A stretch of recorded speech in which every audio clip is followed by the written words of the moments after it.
Wow, a very good evening and welcome to 30th day of the month of May 2025. Mo kí gbogbo wa káàkiri ibi tí a bá ti ń darapọ̀ mọ́ wa káàkiri gbogbo àgbáyé. Gẹ́gẹ́ bí ìkànnì wa níbí báyìí tí a mọ̀ sí Koikimedia níbi tí a ti ń sọ̀rọ̀ nípa ẹ̀tọ́ ọmọ Yorùbá tí a ń pè ní right to self-determination. Mo kí wa pé ẹ káalẹ́, ẹ dẹ̀ káàbọ̀ sí ìkànnì náà. Ẹ má bínú pé ẹ rí wa láti àárọ̀. It's been one thing or the other, but we are live and we are not losing any focus and we are not being distracted. Mo kí gbogbo wa bí ẹ ṣe ń darapọ̀ mọ́ wa, ẹ bá wa máa pe àwọn ẹlòmíì wọlé kí wọ́n lè mọ̀ pé a ti wà live lórí Koikimedia. Èyí ni 30 May 2025, and so much and so many things are happening simultaneously across the globe, but we will keep you up to date with the many things that is happening.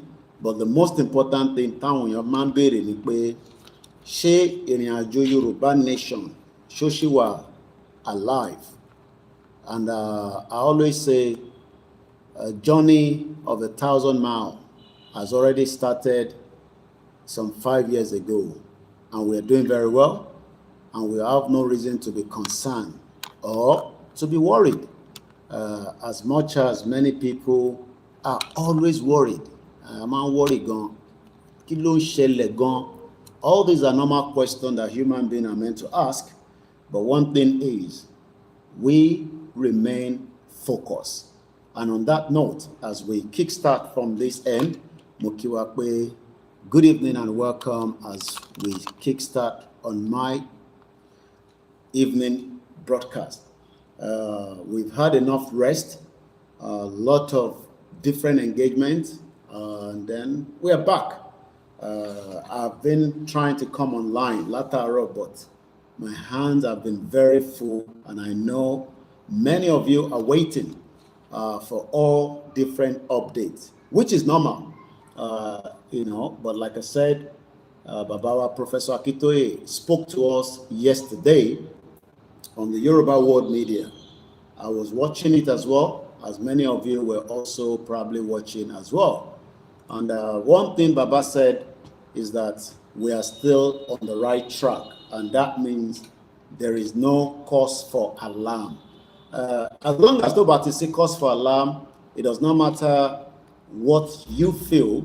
Like I always say, we have leaders that are capable and they know what they are doing, and they're working to make sure that our exit out of Nigeria is their priority as quickly as possible without any much delay. But kò sí bí nǹkan ṣe lè wà, there will always still be the ups and downs. We will not be fully ready, but we will still go ahead as our leaders have stated as well. So as I'm going to be getting you prepared for tonight's broadcast, the same thing and the same thing. Tinubu cannot lead Yoruba people to a better life. Baba Akitoye will lead us to a better Yoruba country. That is far better than being part of Nigeria. So Mukiwa Kwekale, Emma Binu, I should have been out, like I said, but my hands have been very, very tight. I should have been live since morning, but my hands are tight. But that is about that. I'm live right now. So gbogbo entertain dúró kí ló ń ṣẹlẹ̀ àgbọ́n kankan mọ́ ìrọ̀lẹ́ ń pa gbogbo wa la gbọ́ bàbá ti sọ̀rọ̀ lánàá ìyẹn Professor Akitoye. My job is just to highlight it, but apparently I don't know what has gone wrong with the Yoruba World Media YouTube channel. They are aware of it because I've called their attention to it, but it seems that the channel is down right now. I'm sure they are working around the clock to bring it back alive. So whatever the problem is, I will only have to highlight based on Intimogboti Babasolano because apparently I was going to use part of the video tonight láti fi ṣe broadcast tí mo fẹ́ wá ṣe, but since we don't have that video at hand, we will just go with what most of you have listened to. At least majority of àwọn èèyàn ti gbọ́ nǹkan tí wọ́n sọ ní orí world media, but apart from that, I will do a bit of my own highlight on it as well. Many people always call me and say, like I always say, the leaders are Babakitoye, and they are not at fault at anything. But every time people come on my platform, they always believe that whatever I'm saying or Intibaso is based on my own say. Whatever we say on this platform is still the say of our leaders, and nothing has changed. We sing by, it is the directive from the top. And if we are still saying the same thing, that means instruction is still being followed. But because I want to twist it, and I know how our people are, they want to twist things and I want to put the blame and put these and say, the Koikimedia let go. But rather than everybody to say that this is what our leaders are saying, they always want to say Odo Koiki let go because of my own relationship and my own stake in this movement. And there's nothing wrong in that. In Tiba Bakitoye Shin Sonikwe, the rally will go ahead. He has not given a date. I have come out to say it is going to be May, based on what they have said at the beginning of last month during the London summit. But whatever the case may be, the rally has not been pulled off. The rally has not been said it's not going to come across any time. But one thing is, we will continue to mobilize and we will continue to prepare. No matter how much we prepare, there is still going to be danger ahead because Ilutafekuro is a very big country. And I will be thanking somebody in America that sent me something that I'm going to use as my case study tonight. Nítorí pé kò sí bí a ṣe lè gbáradì, bàbá jáde náà, we will have to expect multiple things that might start unfolding. But we are not scared of all that. One pẹ̀lú kan ní Western Togoland. I'll be telling you some of the updates that has relationship to Yoruba exit from Nigeria. But for now, Mukiwakwe Ekale, and welcome as we kickstart the late night broadcast. This is not a broadcast that you come in and you want to run out. It will take some time before you understand where we are going. But and you're going to run away and you're not listening to the 3 hours. Most people want to see headline. Headline, are interested. The fact is that Babakitoye spoke yesterday and he has still assured that the rally will still come up, but we should be patient. We should not lose focus. Kinto Wasori program, meaning lose. L-O-S-E. Lima, Oscar, Sarah, Echo. The word lose is a very, very important word. Be deprived or cease to have or retain something. Affect the country. About to lose focus. The country is not going to be something that we will have again. And we might not have it again for the next 350 years, 10 years, 20 years. It does not matter. But Taba remain focused. That means we would achieve our aims and objectives. One thing I need you to understand is that many people want you to lose focus. Who are those individuals? The criminal politicians from the top to the bottom. Not I want to Yoruba nation. Not I want to a country. But the politicians want you to lose focus by distracting you with many things in Nigeria. But awata fe kuro no Nigeria, we must be adamant. Emi wa gbọ́dọ̀ strong. Ọkàn wa gbọ́dọ̀ yí gan. No matter what their fight to take us into Nigeria, we must continue to push it back. We don't want to be part of Nigeria, and that's a fact. Nigeria died a long time ago, but they're trying as much as possible to revive it. But one thing we need to say to them is that we will kill Nigeria. Nigeria will be destroyed. Emma worry even in Finland, because part of that will make some of you to be scared. Koiki, careful. One trial. It is part of it. Many things. Is either you die, or you are alive, or you'll be in the prison. Mandela was called a terrorist. Today, Ere Mandela won in the United Kingdom, opposite the parliament. So I feel sad.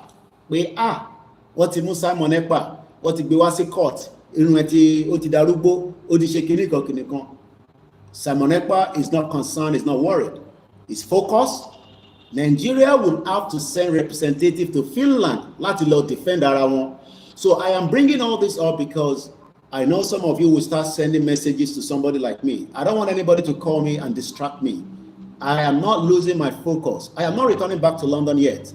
I am still in Africa, and I'm still waiting until Babakitoye will give us the go-ahead. Whatever the day is going to call it, I have changed a lot of my plans as well, because my plan is I should have returned back to London at some point. But for now, Mushiwanu, Africa, I am not going yet. So in Tobashi, maybe Drosi by. That means me, I believe in our leader.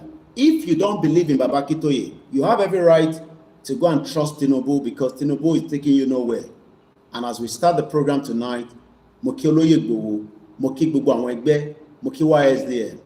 everybody is walking around the clock. I am doing my own utmost best to talk to people, have meetings. So everybody who are online, we are still engaging. And as I say, let's kickstart the program tonight, and let's learn more while Nigeria will not be safe from the calamity that is coming on Nigeria. This is Koikimedia, bringing the world closer to your doorsteps. Koikimedia, we're bringing the world closer to your doorstep. Our share program while we're also setting up the remaining part of the broadcast.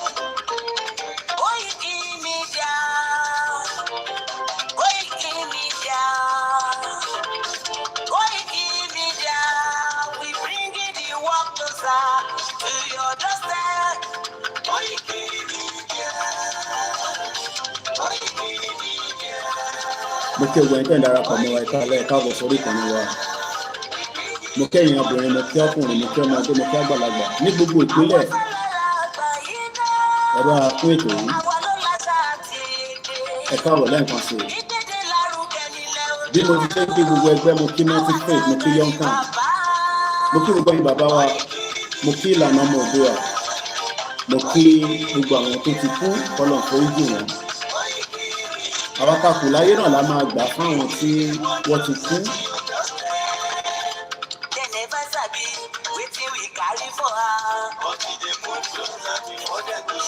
Mo kí gbogbo ọmọ Yorùbá nílé lóko.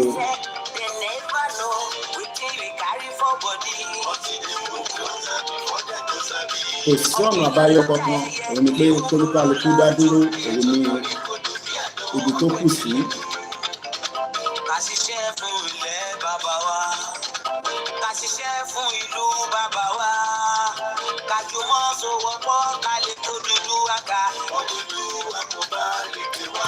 I like it, to share, to do a one share button.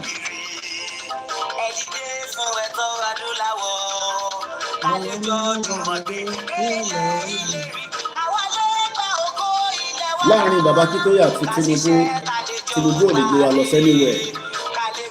Election will solve problem in Nigeria. There has to be a dissolution.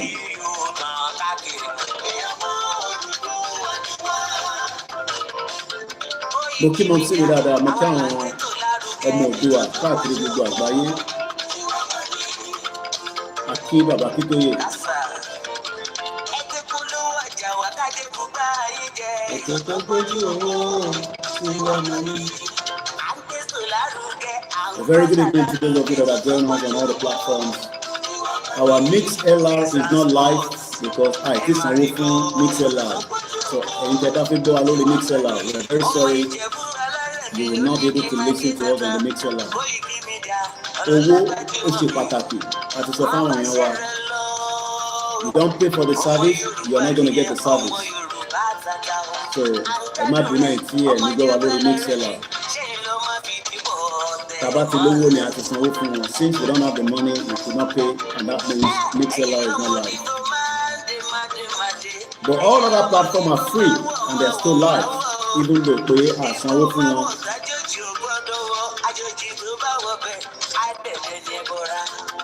$30 náà ni is about £23. Owó tó bá wà la máa ná tó bá rẹ̀ sí kò sí nǹkan tá máa ṣe sí. We tell people all the time that these services are not free, but at the end of the day, àwọn èèyàn máa ń rò pé bí a platform kan tó wó kan bẹ lọ́wọ́ ẹ̀ ni. Mo rántí pé the last time I saw Baba Akintoye, ó ní ẹni tó bá ń jàjàǹgbara lówó lọ́wọ́, but because people don't understand the power of the media, so but for now we can only go with what we have. Mo kí gbogbo alẹ́ nǹkan ṣe, can I waste too much time? But ìyẹn mi gbà máa ṣe, I don't know how much that is in naira. I don't pay with naira. I pay with the pounds, which is $30, about 20-something pounds. What they send the reminder will be a meta. But since that is low, if we cover, we have other things that are more pressing. I'm changing my plan, traveling back to London. I should have returned back to London if things have gone as we have prepared. But right now, a lot of changes is happening. My children are asking when am I returning back. I'm telling them I'm not coming yet. So action required. MixLR is still overdue. And that means because it is somewhere, $30 is the reason why we've not been able to turn the MixLR on. Most of our services are free. Even our churches in low, churches low, mọ́ṣáláṣí low, and that will see there. It's okay. I'm not going to use that to start this program because there's a lot of things I want to talk about. My focus the first hour on what Baba Akintoye said, and I don't want anybody to misquote me because most people don't listen to Baba Akintoye, you listen to Koikimedia. So whenever I speak, I am speaking on what Baba Akintoye have said or in terms of leaders what he saw. Mo wá jókòó síbí báyìí kí wọ́n máa sọ̀rọ̀ tí wọ́n sọ síta. Àwọn míì lè máa sọ fún yín pé kò rí bẹ́ẹ̀ bí àwọ̀ ọ̀gbọ́n tí bàbá sọ àti olóyè sọ, but èmi jókòó síbí báyìí as one of their media. In tó bá sọ la máa wá sọ. So tí yàn kan bá ṣe wá sọ fún yín pé Koiki ló sọ, kò ń ṣe Koiki ló sọ. In táwọn leaders wa bá sọ ni mo wá sọ. But we know what it looks like because not everybody likes the platform. And not everybody is happy that I am close to the leaders. And I'll remain close to them. And I remain very loyal to them. And I've assured them, 2021, that no matter what, I would be the last person to come out and say, ṣé Yorùbá ni ṣọmọ, ó ti sú mi, ní gbọ́ lẹ́nu tèmi rí. Because ìwọ tó bá ń jàjàǹgbara nǹkan mẹ́ta ni. Ìntọ́ ọba ti pa ẹ́, wà wà lẹ́wọ̀n, or kó wà live, kó dẹ̀ máa jàjà yẹn lọ. Àwa dẹ̀ máa wà live, ní sí lẹ́wọ̀n, wọ̀ dẹ̀ nípa wá. But that does not mean these things cannot happen. Ibi tá à ń gbé láyé nísìn, there are many people, wọ́n wò mí báyìí o, ẹlòmíì nísìn bó ṣe fẹ́ gbé nǹkan jẹ fún yàn ló wá báyìí. Ẹlòmíì bó ṣe fẹ́ mọbi tó wà tó máa ambush ẹ. I don't trust anybody like I always say. I only trust myself and that remains so. Ìyẹn wà mí gbà ní báwọn èèyàn ṣe. But the fact that I am a strong stakeholder in this movement, and I still remain a strong stakeholder, I have to be very careful. But one thing is, in tí Baba Akintoye bá sọ, àti Igboho bá sọ, ni màá wá sọ. Ní sọ nǹkan tó yàtọ̀ sí nǹkan táwọn méjèèjì bá wá sọ, pẹ̀lú Ẹ̀mọ́lá àtàwọn leaders wa. Let's start the anthem and then we go straight into the broadcast this evening. Mo kí gbogbo alẹ́ nǹkan sí. Settle down, don't rush. It's not going to be a rush program. I don't rush my program. If I can do 4 hours, I will do 4 hours. If I can do 2 hours, I will do. One thing is, Yoruba Nation, Oduduwa Republic will be an independent country because the end of Nigeria, Olanton Lowolowo, Mukibu Welen Konsekabo Sori Koniwa.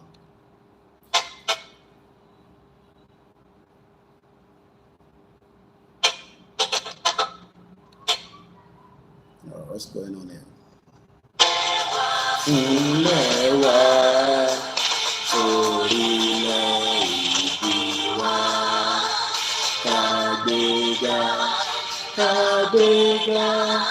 kàgbéga sálérí.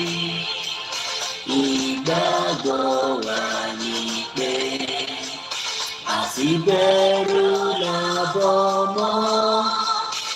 Àṣìṣe, àṣìṣe, àṣìṣe kájọlá. Ìṣọ̀kan àtòmìnira. Ìkẹ́jẹ́ bá máa lépa.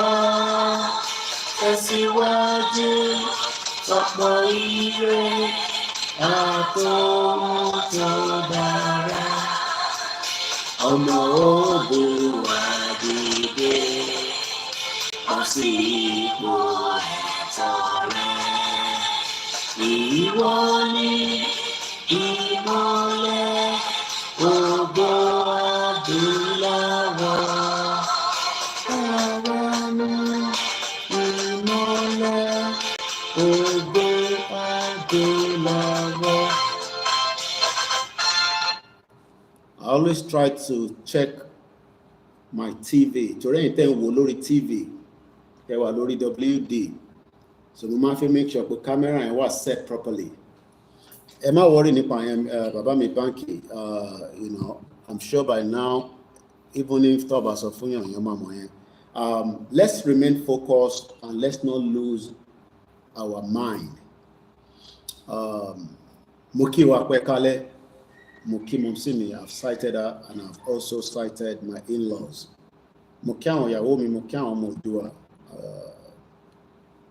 I've just been telling them a change of plan. But they are not concerned, they are not worried. Because in Tawashil Africa, àìtí parí ẹ̀, kò dẹ̀ ń ṣiṣẹ́ ọjọ́ kan. Ẹni tó bá rò pé bóyá iṣẹ́ ìjọ kan ni Yorùbá nation, a jẹ́ pé irú àwọn èèyàn bẹ́ẹ̀ wọ̀ mọ́ ń tá gbé dání. Mo ń bọ̀, mo fẹ́ set up Instagram níbí báyìí. Ẹni tó bá rò pé this movement, mo kí gbogbo wa, I'm going to go straight to the broadcast rather than mentioning names and all that, torí àsìkò, even though we are still going to run a full broadcast. Gbogbo ẹni tó bá I didn't know that the camera is not on here. Why is my camera not on?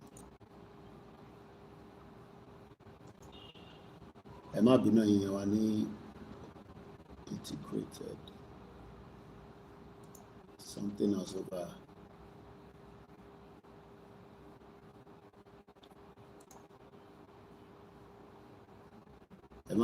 Camera me was on the laptop. I downloaded something yesterday, to overshadow XSplit. Moki Bubwa, as I say, and good evening and welcome. Yeah, I think we're good now. Okay. Moki wa kwe kale. Let me make sure that my camera is on the Facebook. Why is it not on? Muki ọmọdé, muki àgbàlagbà, muki gbogbo ẹ̀yin ọ̀jọ̀gbọ́n, mo dẹ̀ kí gbogbo ẹ̀yin èèyàn wa káàkiri gbogbo ibi tí ẹ bá ti ń gbọ́ wa lórí ìkànnì wa tó ń pè ní Koikimedia. Àṣeyọrí la máa ṣe, àní ṣàṣetì. Àwọn tí ọkàn wọn sọ pé kò ní bọ́ sí, we don't need to argue with idiots. All right, on Facebook, we're going to end it. I'm going to come back because I cannot see myself in the camera. So let me end it and come back. Go to the Bama, travel fast. Yoruba Nation is an ongoing work, and it is not yet over until it is over. And we are not giving up yet, because giving up is like a defeat. So we will continue to fight until we achieve and get to our final destination. Let's start it all over again. So Mokiwa Lenkonsi, as we are still under the same information what very, very important. I have said it many times, but we are humans that doesn't want to listen to information, distorted information affair. And that is what has killed this movement a lot, because I want to echo information jade for whatever reason. By the time the man fidebo me, what he what he diluted, and that means it might be a big problem. But one thing is, yeah, we're back now on the Facebook. One thing we need to understand, Abakitoye Atoloye Igboho are the leaders in the struggle. No other leader can give you anything in direction apart from these two individuals. And when information travels down, by the time it gets to us and gets to you, we must continue to update. And in the 30th of May, and I believe most of us were expecting that we will go ahead as we have been told with our rally this month. But that does not mean anything if it has not happened yet. Biba Bakito Ishe Solano. Unfortunately, I access the video anymore because, like I said, the World Media YouTube channel seems to be down at the moment. I don't know what the problem is. But Mobilization, majority of us have listened to Babakitoye yesterday when he came out. And we are grateful to have him alive because he is a man of honor and dignity. Could they see in Babakitoye face Sojupe, let us not give ourselves out for those that are our enemies. The major part of our enemies are the politicians, Tujamo Yoruba, and they are not interested in having a country. That's the fact, whether you like it or not. Tolóṣèlú kan bá sọ fún yín pé àwọn ní interest pé kí Yorùbá dá dúró, irọ́ ló wà ńbẹ̀. They are not interested. What they want is that Nigeria should still remain one under a fraudulent amalgamation. And that is what Babakitoye is trying to challenge. And by challenging that, he has taken us 5 years. Àwọn kan ló ti pẹ́, àwọn kan ní kò tí pẹ́, àwọn kan ní kò tẹ̀lé bọ́ sí. But one thing I love about Igboho and Igboho is that they are very determined individuals. Out of all the obstacles Toti face, the biggest obstacle for me is that they are currently in exile. Some of you don't know what it means to be in exile. But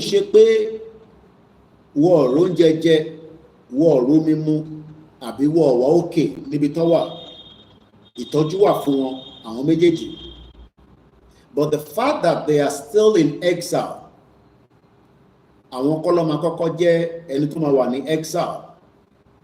we look back in the history of mankind, and when you are fighting for something that is as important, you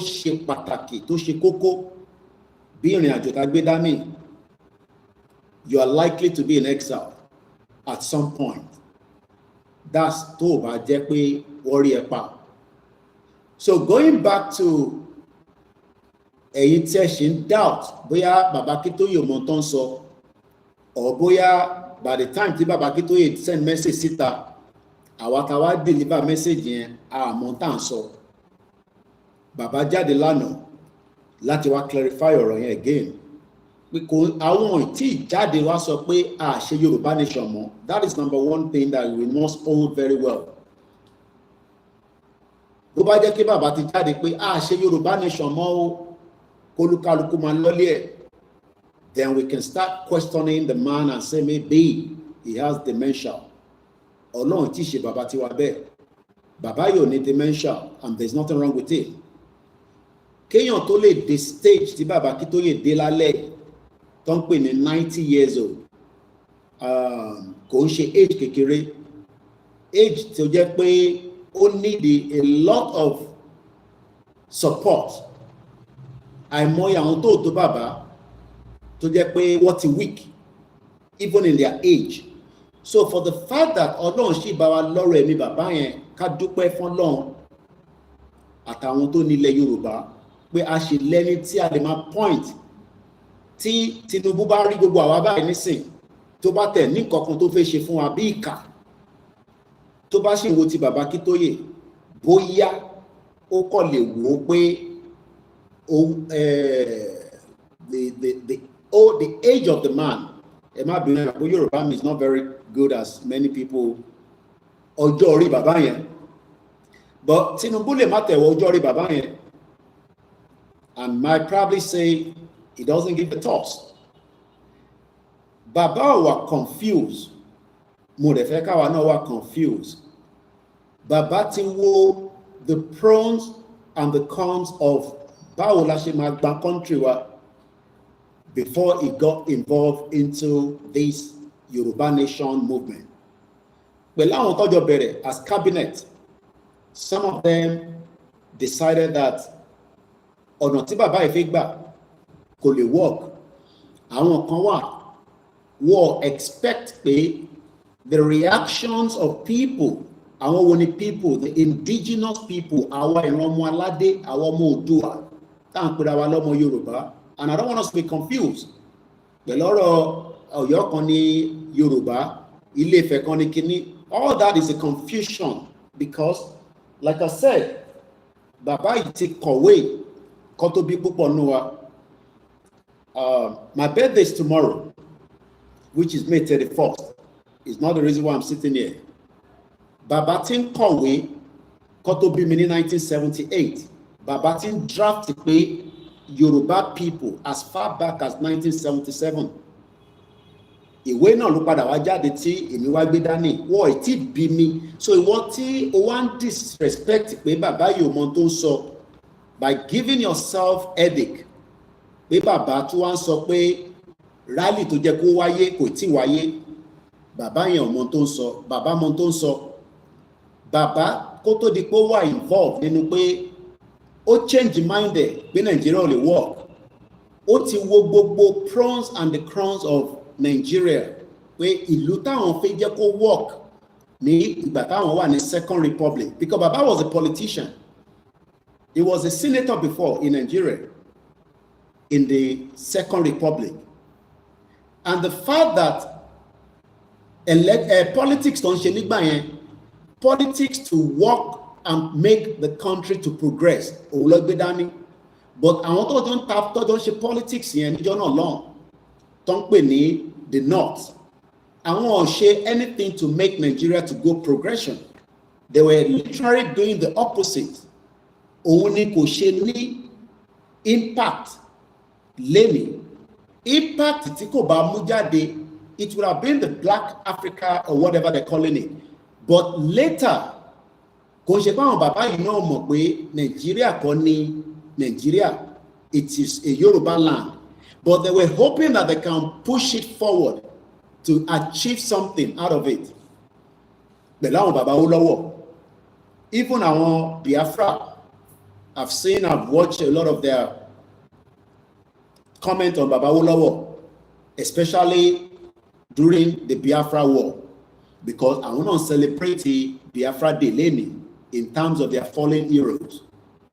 But the fact that tí kò bá ń ṣe pé Britain kó gbogbo àpapọ̀ in the first place, kò likely pé ogun Biafra máa wáyé, mo fẹ́ ká dìyẹn mú.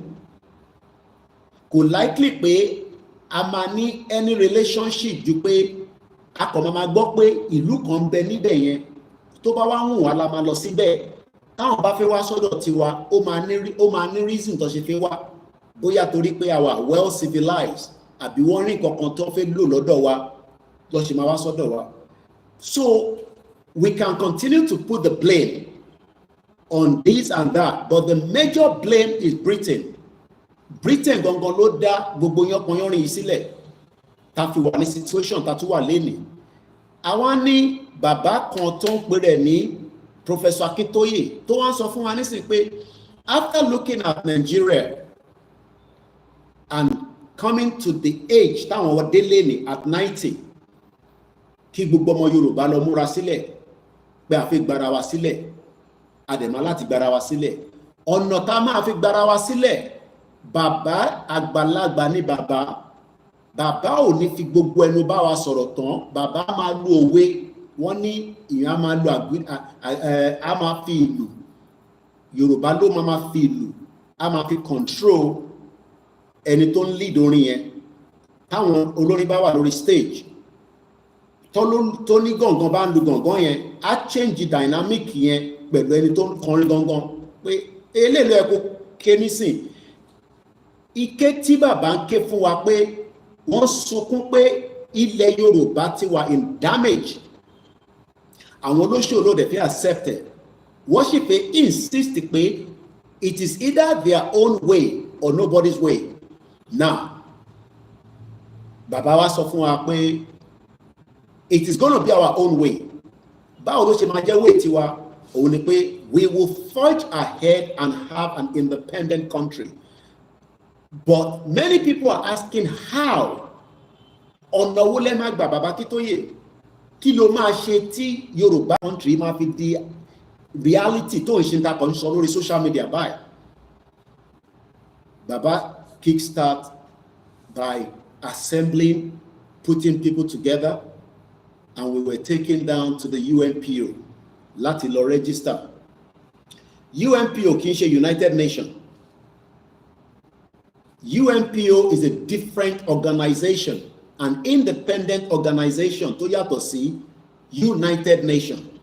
United Nations ní àgbájọ àwọn ìlú tí Nàìjíríà náà jẹ́ representative. Nàìjíríà ò bá má jẹ́ representative tí kò bá ń ṣe pé wọ́n join ní Nàìjíríà together. Igbo máa wà níbẹ̀, Hausa máa wà níbẹ̀, Yorùbá máa wà níbẹ̀. There might be probably 5 or 6 countries tó máa jáde láti section tọ̀dọ̀ tiwa tó máa wà lábẹ́ United Nations. Tó bá jẹ́ pé a lọ síbi tí wọ́n pè ní 1914 amalgamation.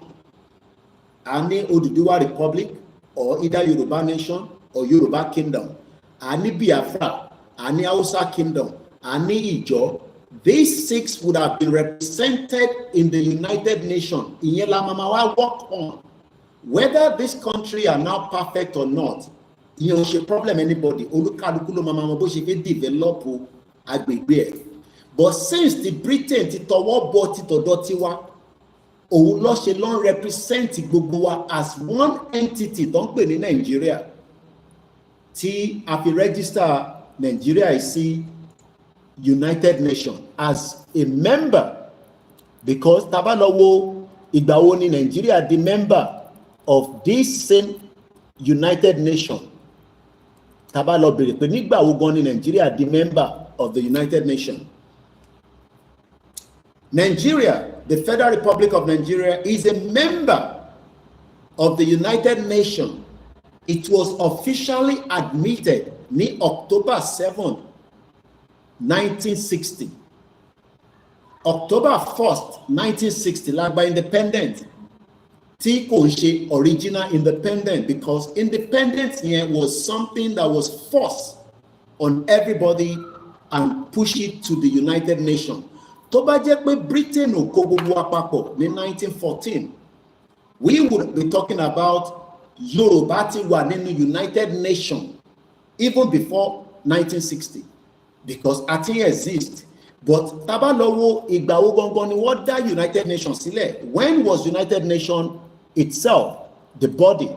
When was UN founded? United Nations was founded in 1945. ìran Yorùbá tí exist before United Nations. United Nations was formed in 1945. So Baba Akintoye tó wá ń sọ history fún wa pé ibi tí Yorùbá wà lẹ́nu ibẹ̀ kọ́kọ́ ló yẹ kó wà, because àwọn olóṣèlú tí wọ́n insist lórí Nàìjíríà, ìyẹn mo ṣe máa ń sọ pé ọ̀rọ̀ tá à ń gbé dání Baba Akintoye kàn fi parable sọ̀rọ̀ ni, ọ̀rọ̀ tó máa dìjà gidi nígbà tí ó ń súnmọ́ bọ̀ tásìkò yẹn ò ní pẹ́ mọ́, tí wọ́n bá ti jẹ́ ká yanjú ẹ̀ ní tọmọlúàbí, ó máa dìjà, kò dẹ̀ sẹ́ni kankan tó máa stop ìjà yẹn. I will be involved in the fight, you would have to be involved in the fight one way or the other, ó máa affect gbogbo wa. But the fact that a ṣe ń prepare, a ṣe ń galvanize, a ṣe mobilize, it is then what we call movement. Ibi tí movement jáde nìyẹn. Now àwọn tó wá ní movement ti pẹ́ jù, kí ló ń dá dúró, kí ló dé tá a lè jáde? Àti ready? Yes, we are ready to go out. But in tí bàbá ṣì ń rí, èmi ò rí, àwọn nìkan ló rí, because bàbá yẹn náà ló mọ̀ pé Nàìjíríà ọ̀dà, kò lè gbé wa lọ anywhere. So ká má fi ìrẹ̀wẹ̀sì, I'm just coming out to give us pé ká má tí wà too remorse pé wọ́n náà máa ṣẹlẹ̀ kò tí ì ṣẹlẹ̀. That is not going to be the issue. The issue is the final end tá fẹ́ achieve gangan. In tá fẹ́ achieve yẹn ló yẹ kó wà nígbà yà wa, ló yẹ kó wà lẹ́mìí wa. Àwọn tá fẹ́ gbà lọ́wọ́ ẹ̀ náà, àwọn náà sáré pé kó má bọ́ lọ́wọ́ àwọn, ó wá di àwa méjì. Bàbá dẹ̀ lo àwọn ọ̀rọ̀ kan lánàá nígbà tó bá gbogbo wa sọ̀rọ̀ fáwọn tó gbọ́ program yẹn. Like I said, I will play program here because the YouTube channel of the Yoruba World Media is currently down. So I will not be able to use extract from it. But what Baba says is that ẹ̀kọ́ wà lọ́wọ́ àwọn ọmọ ọ̀fọ́n bí bàbá ṣàlàyé, ọ̀fọ́n ni ẹni tó bá ní eku nínú ilé, eku tó ti wọnú ọbẹ̀ tẹ́fẹ́ fi jẹ̀kọ́ yẹn. Àwọn olóṣèlú nísìn ti realize pé the 60 million Yoruba people will take their country out of Nigeria. They already know that. But they are not going to stop what they are doing as well. They will continue to forge ahead, making Nigeria kó exist. But àwa la fẹ́ stop it. Ọ̀nà tá a dẹ̀ máa fi stop it ni pé we will come out. But the fact that Baba ti sọ pé a máa jáde tẹ́lẹ̀ rí bẹ́ẹ̀. This was about 2022-21. Just like Bashe mobilized, they see ni Baba sọ nígbà yẹn. I was in that meeting. Tí Baba ti sọ, kó tó di pé many things happened, and for whatever reason, it did not take place. But this time around, it will still take place. No matter when Baba will call the shot, it will happen. Now, how prepared are you and me is what the politicians don't know. Politicians don't know who is going to be who on the day Tabati Jade, because the reactions of the Yoruba people on the time Tabati Jade, they will not be able to stop it and control it. It will become a very difficult task. Fáwọn olóṣèlú, kò sí bó ṣe lè náà wọ́n fẹ́ protect Nigeria. Nigeria fúnra ẹ̀ máa fall apart because many things is now showcasing the negative part of Nigeria outside, even though the Western world are still defending Nigeria. And you know why I say that? They are defending Nigeria because tó bá jẹ́ pé wọ́n join gbogbo wa papọ̀, the case of Simon Ekpa will not be happening in Finland. Adeyinka grandson will not be held in London for whatever offenses. People will not be talking to us and say we are secessionists, we are terrorists, we are doing treasonable offense. On our ancestral land, tí Britain wá kó wa lẹ́rú for many years, and after kó kó wa lẹ́rú tán, in conjunction with àwọn ọba ilẹ̀ Yorùbá náà ni, because kò ń ṣe fáwọn Britain nìkan ló kó wa lẹ́rú, tàbá kan sọ pé Britain kó wa lẹ́rú, ayé sọ̀rọ̀ ni. Our king were involved in the slave trade. I was in the museum in Liverpool. Our kings, àwọn ọba ilẹ̀ Yorùbá were involved in the slave trade. The fact there remains is that what are we going to do láti resolve gbogbo issue? Are we going to resolve it with election? Are we going to resolve it because Tinubu is there? No. we can resolve it by everybody going back to their own ancestral land. Kawa Lord develop it how we want it and the way we want it to run. But tí olóṣèlú bá insist after tí bàbá ti bẹ gbogbo wọn and the final letter that Baba wrote to Tinubu, and they still want to go ahead and say àwọn fẹ́ Nigeria, then everybody should go and prepare for war. Ogun la fi lọ jà nìyẹn. There's no àní kankan níbẹ̀ kò ilé ìṣòro àfẹ́lọ jáde fún rally à ń lọ jà ní o à ń lọ jà gidi. I am saying this is not from Baba Akintoye or Igboho, because I don't want you to misquote me again, because some things I will say that àwọn lọ sọ but pé àní jà yẹn ẹ lọ tutù ẹ̀ dànù. The fight to save ourselves is either we do it today or we are cowards and we will never achieve it again. Baba will be with us, but he's not going to be with us for a very long time. Baba ò tún lè rí 90 years ò kankan mọ́ àti tá a bá ń parọ́ fúnra wa. À ń bẹ Ọlọ́run pé kí bàbá yẹn pẹ́ kọ́lọ̀ fún ní 20 years. But the fact is that èmi àti ẹ la máa jàjà yìí o. Èmi àti ẹ la máa jàjà yìí. Àwa tá wà below the 70s. Àwa tó bí ní 1970s. 71, 72, 73. Ṣẹ́rí gbogbo àwọn tó bí ní 1960, àwọn yẹn ti fail wa. They are not going to give you anything. And these are our governors. Gbogbo wọn ló ń gbádùn ayé wọn. Ẹ bá lọ gbọ́ age wọn. I gave you their age in one of my broadcasts. Gbogbo wọn yẹn pátá. They are one Nigeria to the core, and they will die as one Nigeria, just like Obasanjo. But ṣẹ́rí àwọn àtàwà ní 1970, like I am in my own 1970 or my 1978. Tomorrow is my birthday. It's either we die to save the next generation, or this same set of people will hand us over back to the Western world, and we will all have to either be slaves forever or nothing comes out of it. So, ìwọ tó wò mí, àtèmi tó wò, àtàjọ ń wòra wa. Ká lọ múra sílẹ̀ fún ìjà tàfẹ́jà, because a máa jà ní o, a máa jà gba Yorùbá nation ní kí ọ̀kọ̀ọ̀kan máa sọ kankan fún yín pé ẹ̀ níjà. We would have to fight to get Yorùbá nation. But what they want to do, our Western world will continue to use their gimmicks. Now, I said it from the beginning, if Britain has left us alone, Nnamdi Kanu ni máa wà ní Nigerian courts, torí pé ilẹ̀ Igbo ló máa wà láti ilẹ̀. Kò ní sí reason to agitate fún kankan.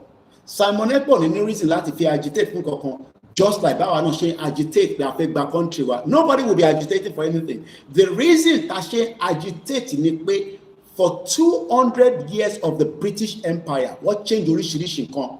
Ara àwọn nǹkan tó change yẹn ló affect gbogbo wa lẹ́yìn tá fi agitate. Tá fi sọ pé a fẹ́ gba country wa, ó fẹ́ gba Biafra, Hausa náà fẹ́ gba tiẹ̀ padà, and all this is happening. If everybody has been left the way they are, Beledumare ṣe dá wọn, a lè máa sọ pé okay, eléyìí ò perfect, eléyìí perfect, a máa yọ síra wọn. Fẹ́ constitution eléyìí la fẹ́.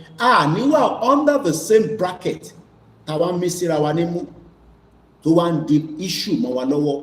Issue yẹn nísìn àwọn fẹ́ solve ẹ̀ pẹ̀lú election Nigeria, kò ṣe solve àfi tá a bá parọ́ fúnra wa. You cannot solve this problem because United Nations gan dàgbà tó lẹ̀ Yorùbá. United Nations, like I said, was formed in 1945. Nigeria fúnra rẹ̀ was only into United Nations on the 7th of October 1960. Now, what is the game plan? How is this exit going to happen? Everybody wants to know the details. You cannot know the details, because if you know the details, you are going to be defeated. You will be defeated before you get to the front line of your exit. Àwọn kan ti try ẹ̀rí tí wọ́n ní wọn ò ní lọ. Eventually, after a lot of crises, one of those countries is what we call the Republic of Ireland. Ireland was also fighting the same fight. Báwọn fẹ́ dá dúró. Àwọn fẹ́ dá dúró gẹ́gẹ́ bí country. But Britain never wanted them to gain their independence. A lot of us think that if we continue to speak grammar, ó máa fún wa ní country. If we get it right, ó máa fún wa ní country. We are looking for perfection to get Yoruba nation. We are looking for perfection to get Yoruba nation. No. Because nígbà tó fi wá gba country yẹn náà tó fi sọ di Nigeria, àwọn náà get it right. Kò ṣe pé jọ́kan ló get it. It was preparation and preparation, because a gbọ́ pé Lugard gangan kọ́ ló bẹ̀rẹ̀ amalgamation yẹn. Àwọn kan ti bẹ̀rẹ̀ before Lugard ló wá enforce it ní 1914 ní January 1st. But a lot of people during the era as at that time, àwọn kan náà wà tó wà against it, but wọ́n force wọn ni. So táwọn kan bá wá sọ fún wa pé you cannot come and be telling millions of Yoruba people that are not ready, even though we know that millions of the Yoruba people are ready for us to exit this contraction, don't put Nigeria. But one thing is, we are looking for perfection. Perfection is not what we are looking for. We are looking for how we will be formidable to go further and deliver ourselves and remove ourselves and gain back our identity. Because in Toba Timu Nigeria will break identity wa mapada si wa lọ́wọ́. Àwọn tí wọ́n dẹ̀ mọ̀ the value of that identity wọ́n fẹ́ kó padà sí lọ́wọ́. So that means now we are seeing all these cases. Nnamdi Kanu is in the court. Kí ló ń béèrè fún? Ó lóun fẹ́ Biafra. Wọ́n ní náà ò lè gba Biafra o, because treasonable offence ni. Simon Ekpa, àwa náà nísìn, wọ́n lé Baba Akintoye kúrò nílùú, wọ́n lé Igboho kúrò nílùú, wọ́n ní Igboho wà wanted. Kí ló wà wanted fún? Ó ní òun fẹ́ dá dúró, òun fẹ́ gba ilẹ̀ òun padà lọ́wọ́ àwọn tí wọ́n fẹ́ jẹ́ kóun wà tó jẹ́ pé ilẹ̀ ti bàbá bẹ́ẹ̀ ni. All this is something that we must understand. Yoruba nation kì í ṣeré. I keep telling us, we are thinking it's a joke. It is not a joke. It is something that some people and some of us are paying in the heart, that some of us have taken it as a joke. But there will always be infiltrators. During the IRA, when the Ireland wanted to gain their independence from United Kingdom, they were infiltrated, they were almost killed, but one thing is, they never let loose their guard. They remained focused until they achieve their dream. And let's go and see the overview of how Ireland, taban àwọn countries yìí, a kò fi ń ṣe àpèjúwe ni, báwa ṣe máa gba tiwa yàtọ̀. So tí bàbá bá ní Yorùbá ọmọ Yorùbá ló máa gbáradì, ẹ máa jáde fún rally, wọ́n ní ká lọ máa gbáradì náà ni. Tọ́ba ní May ló máa jáde, tí kò dẹ̀ ti jáde ní May, wọ́n ti sọ fún wa pé kò ní jáde mọ́. One thing is, ká sì lọ máa gbáradì. Because níjọ́ tá bá ti jáde tán yẹn, níjọ́ yẹn ní country wa ti dé o. I don't think some of you understand what is it all about. Every rally, no. Our coming now is what we want to gain, how we want to get our country. Ìjáde wa yìí, ìjáde tá fẹ́ jáde, òun ló máa determine bá ṣe fẹ́ gba country yẹn. And if truly we want to take the country, that means we would have to go out at all costs, no matter how it will be, no matter whether we are ready or we are not ready, no matter whether we have guns, we don't have guns, whether we have bullets, we don't have bullets, whether we have the people, we don't have the people, whether it be my power, Yama Jewa. I have had people that have called me today. Àwọn òrówó fi ṣe ògùn, mo ní no problem. Èyí tẹ́ bá lè ṣe ni kẹ́ ṣe. Àwọn tó ti ṣe, a máa protect gbogbo wa tó kù. Àwọn tó bá lè gbàdúrà ń gbàdúrà, ẹni tó bá lè ṣe this. But pé yàn kan sọ fún wa pé rally tá fẹ́ lọ ṣe yìí kò ní fún wa ní country wa ẹ̀tútù ẹ̀dà. Rally tá fẹ́ jáde fún yìí, òun ló fẹ́ deliver wa kúrò nínú Nàìjíríà. A fẹ́ gbára wa tán pátápátá lọ́wọ́ Nàìjíríà. And that means it is a big obstacle, not for us, because àwọn ò bẹ̀rù. Ẹni tó ń bẹ̀rù ni ẹni tó mọ̀ tó fẹ́ lọ gbà. Táwa ta mọ̀ ta fẹ́ lọ gbà pé identity wa o, a fẹ́ lọ gbà, ìbẹ̀rù ní sí lọ́dọ̀ wa. Kódà bó tẹ̀ ṣògùn, bó ṣe kankan, ìbẹ̀rù yẹn ni à ń sọ fún wa pé ká yọ kúrò, because tá bá ti jáde, no matter what the obstacle tó bá wà lọ́nà, mo ti fi ṣe program in the English format, àwọn kan náwọn gbọ́yìnbó, elephant tó fẹ́ wá crush àwọn èèyàn ni, anybody that stays on our land will be crushed to death.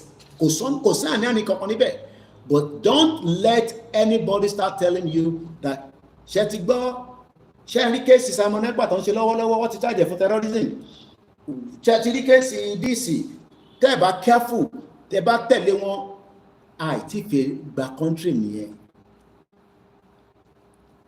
Ireland gained independence from the United Kingdom primarily through a combination of armed resistance. Wọ́n lo ìbọn gidi.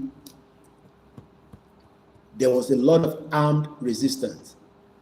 UK lè máa sọ fún wa nísìnyí pé, oh, ẹ fẹ́ gba country yín, okay, no problem. Ṣé níbọn? Níbọn. Okay, báwo lẹ ṣe fẹ́ gbà? A máa gbà through diplomacy. Okay, yẹn náà dà. Diplomacy yẹn náà làwa náà fẹ́ kẹ́ fi gbà. But on our own terms and conditions, nígbà táwa bá ti sọ pé a máa release yín, the question now is, how much are you ready to allow Britain to tell you that? And I'll give you what they've said. What is already? Britain ti fún wa ní hint yẹn, àwa láì tí mọ̀ ní Britain ní lè gbálẹ̀ Yorùbá until 2075, kẹlọ dúró 50 years. I will be 97 years old. Kò ní dá fún Britain.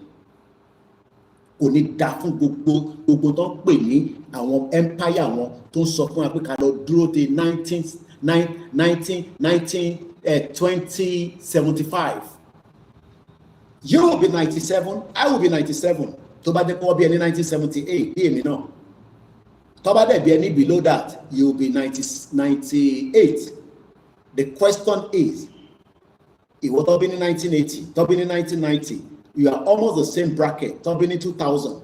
Ṣé wọ́n lè dúró de another 50 years nítorí pé Britain fi satisfy their own interest against interest tiwa even after they remove our identity tí a béèrè lọ́wọ́ wọn ní 1914?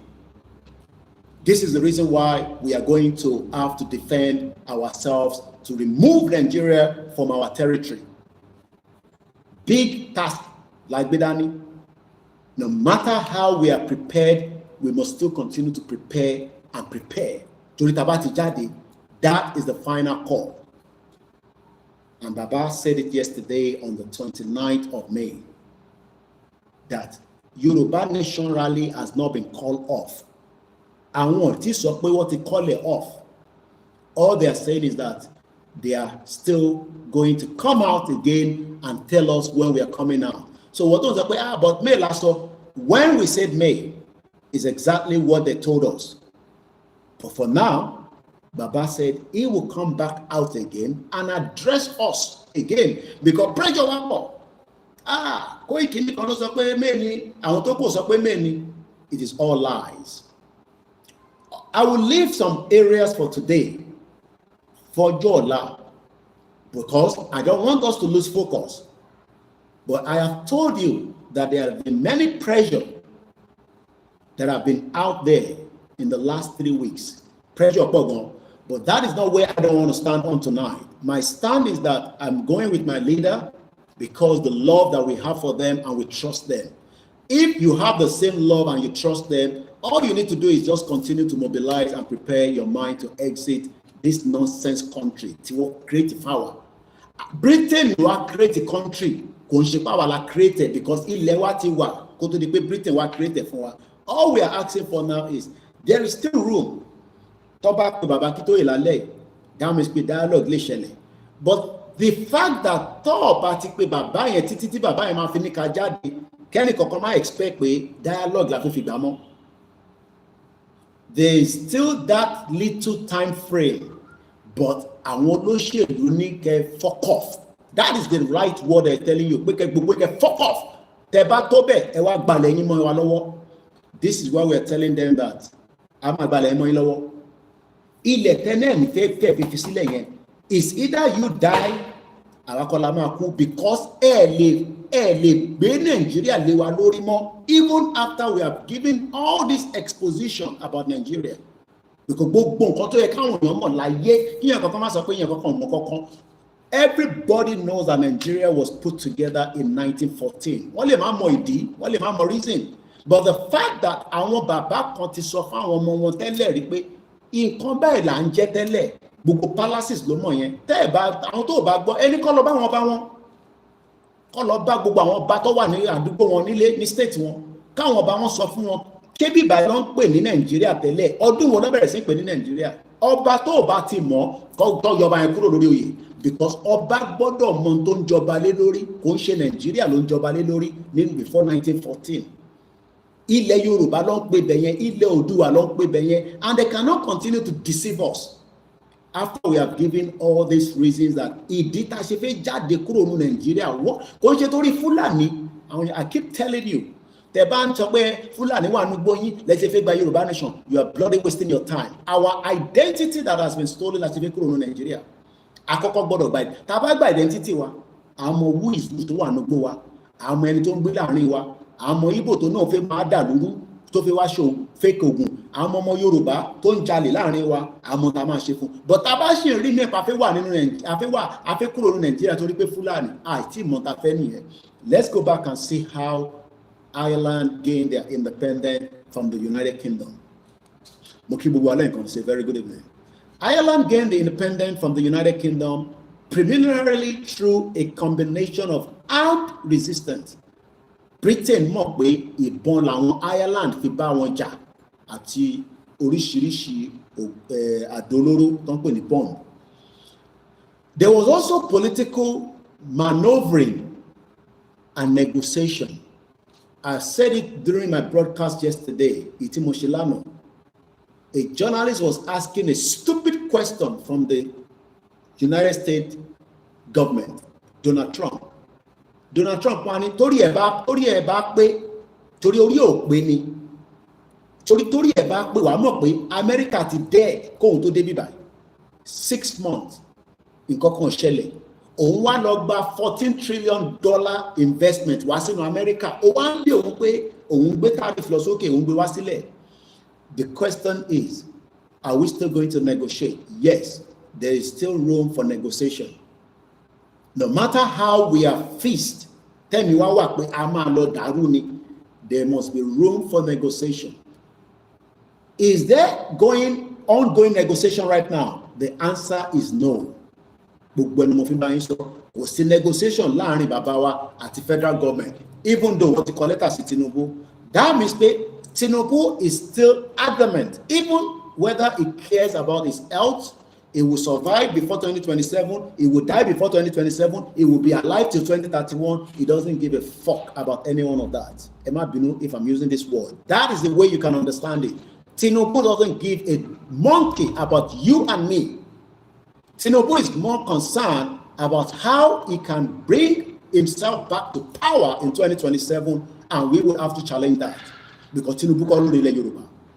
Ilẹ̀ Yorùbá ò kì í ṣe ilẹ̀ bàbá ńlá Tinubu, ilẹ̀ gbogbo wa ni gbogbo alájọ ní.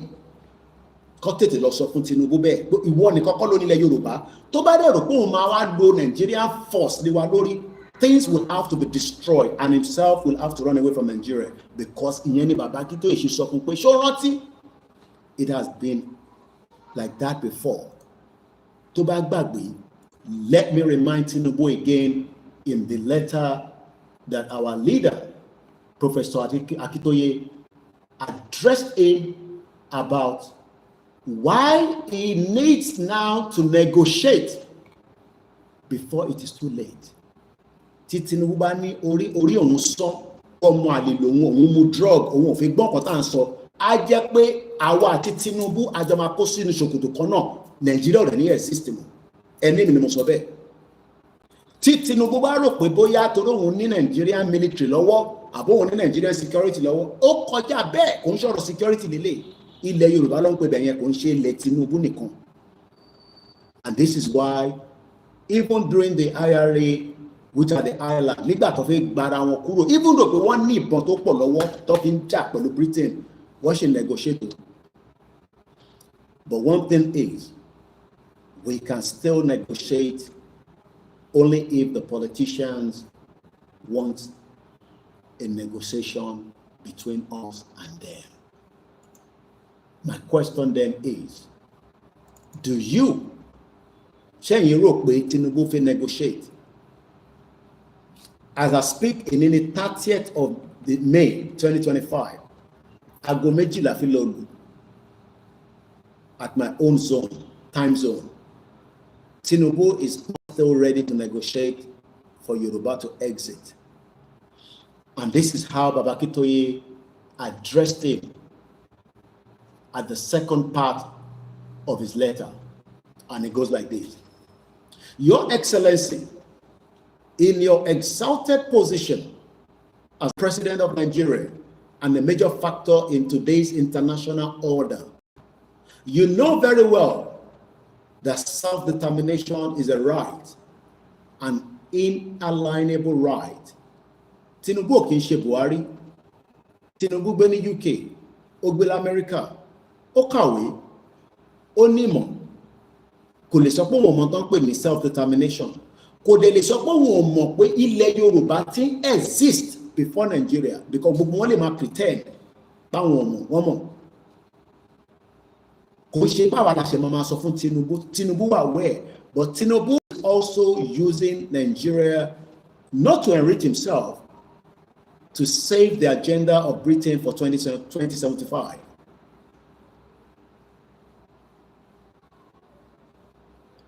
Tinubu right now is using Nigeria as part of his own to allow Britain to keep Nigeria till 2075. So Robert Tinubu will be president in 2031. All what they are doing is what Britain has laid down. Britain has laid down the rules of engagement Nipa Nigeria, just as Britain did put Nigeria together where it is today.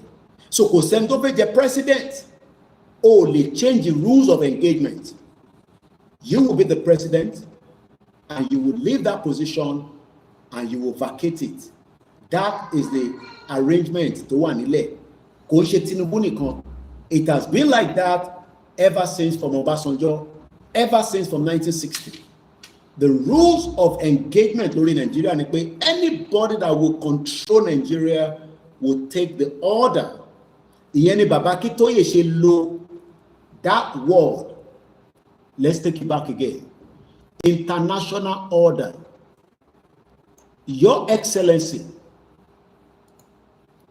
position gẹ́gẹ́ bí president in Nigeria, the major factor in today's international order. Lọ́dọ̀ tiwa, most people that listen to when they are having the prime minister question time, ẹ máa gbọ́ order. Speaker máa sọ fáwọn tó ń pariwo nínú ilé pé order. Ẹgbẹ́ mi dákẹ́. Bí Tinubu bá ṣe pẹ́kẹ́, wá sọ fún ní Britain pé kó gbẹ́nu dákẹ́. Order. Let me give you the full meaning according to the overview, the AI overview, because everything is so good now. It is indirect rule, Benny Eshegoni. International order refers to the structured relationship and arrangement that govern interaction between actors on the global stage. And tani actor ni say, tani actor tí mo ti dárúkọ látẹ̀nkan, Britain ni actor. Wọ́n dẹ̀ ní nínú movie, actor bá ti kú, kí ló tún kú? That is the reason why we cannot joke with Igboho. We have to protect him round the clock. His protection has to be round the clock with everything. Agbọ́dọ̀ of media protected. Agbọ́dọ̀ of spiritual protected. Agbọ́dọ̀ of owó protected. Agbọ́dọ̀ of gbogbo nǹkan protected, because tí Igboho bá ti kúrò nínú movie, that is the end of the film. Ààrẹ ní kankan tó lè jáde láti ìgbà tí Igboho ti wà ní exile tó fi àyà lọ síta pé èmi lọ́mọ Yorùbá tí mò ń lead Yorùbá nation. Ó yẹ ẹ máa bọ̀. Gbogbo àwọn tó náà wọ́n ṣe, gbogbo wa láti rí result wọn. They are working as Nigerian actors but using Yorùbá as a gimmick. Àti rẹ̀ tó náà máa wọnú palace ọba, ó máa lọ gbé ọba jáde báyìí. Àti rí tó ti káàkiri oríṣiríṣi àìtí rí ẹni tó ní àyà tó tó Ìgbòho among all the Yorubas. Kò ń ṣe pé kò sí gbowó jáde, but wọ́n mọ̀ pé tí Ìgbòho bá jáde àwọn àtẹ̀lé lẹ́yìn. That is why everybody is saying but tí Ìgbòho sọ pé rally ń bọ̀, Ìgbòho tí ní rally máa dé, kí ló ń ṣẹlẹ̀? Even though they want to know what they are not meant to know, because everybody knows that Ìgbòho is the one that has the key right now. Sọ̀rọ̀ Nàìjíríà bó ṣe máa pín Nàìjíríà nísìnyí ọwọ́ Ìgbòho ló wà, torí Ọlọ́run ti fún ní that money, ó ti fún ní strength yẹn láti lè lead the movement yìí tí Bàbá Akíntóyè jẹ́ leader tiẹ̀.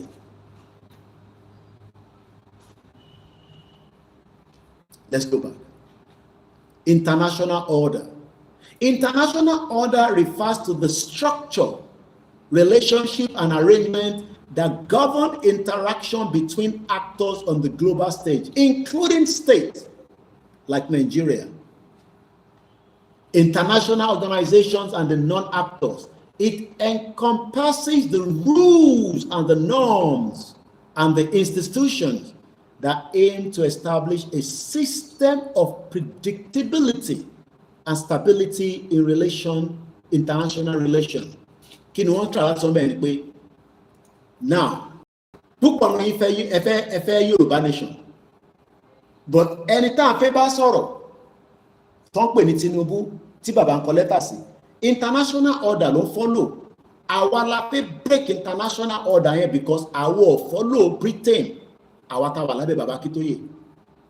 Ìṣòro tó bá yẹ kó Bàbá Akíntóyè náà follow Britain ni Bàbá Akíntóyè ní jáde pé òun fẹ́ gba Yorùbá nation. Tó bá jẹ́ pé Bàbá Akíntóyè náà àtolóyè Ìgbòho tí wọ́n bá follow international order, wọ́n tó bẹ́ẹ̀ kọ́ máa náà fẹ́ gba Yorùbá nation fún wa.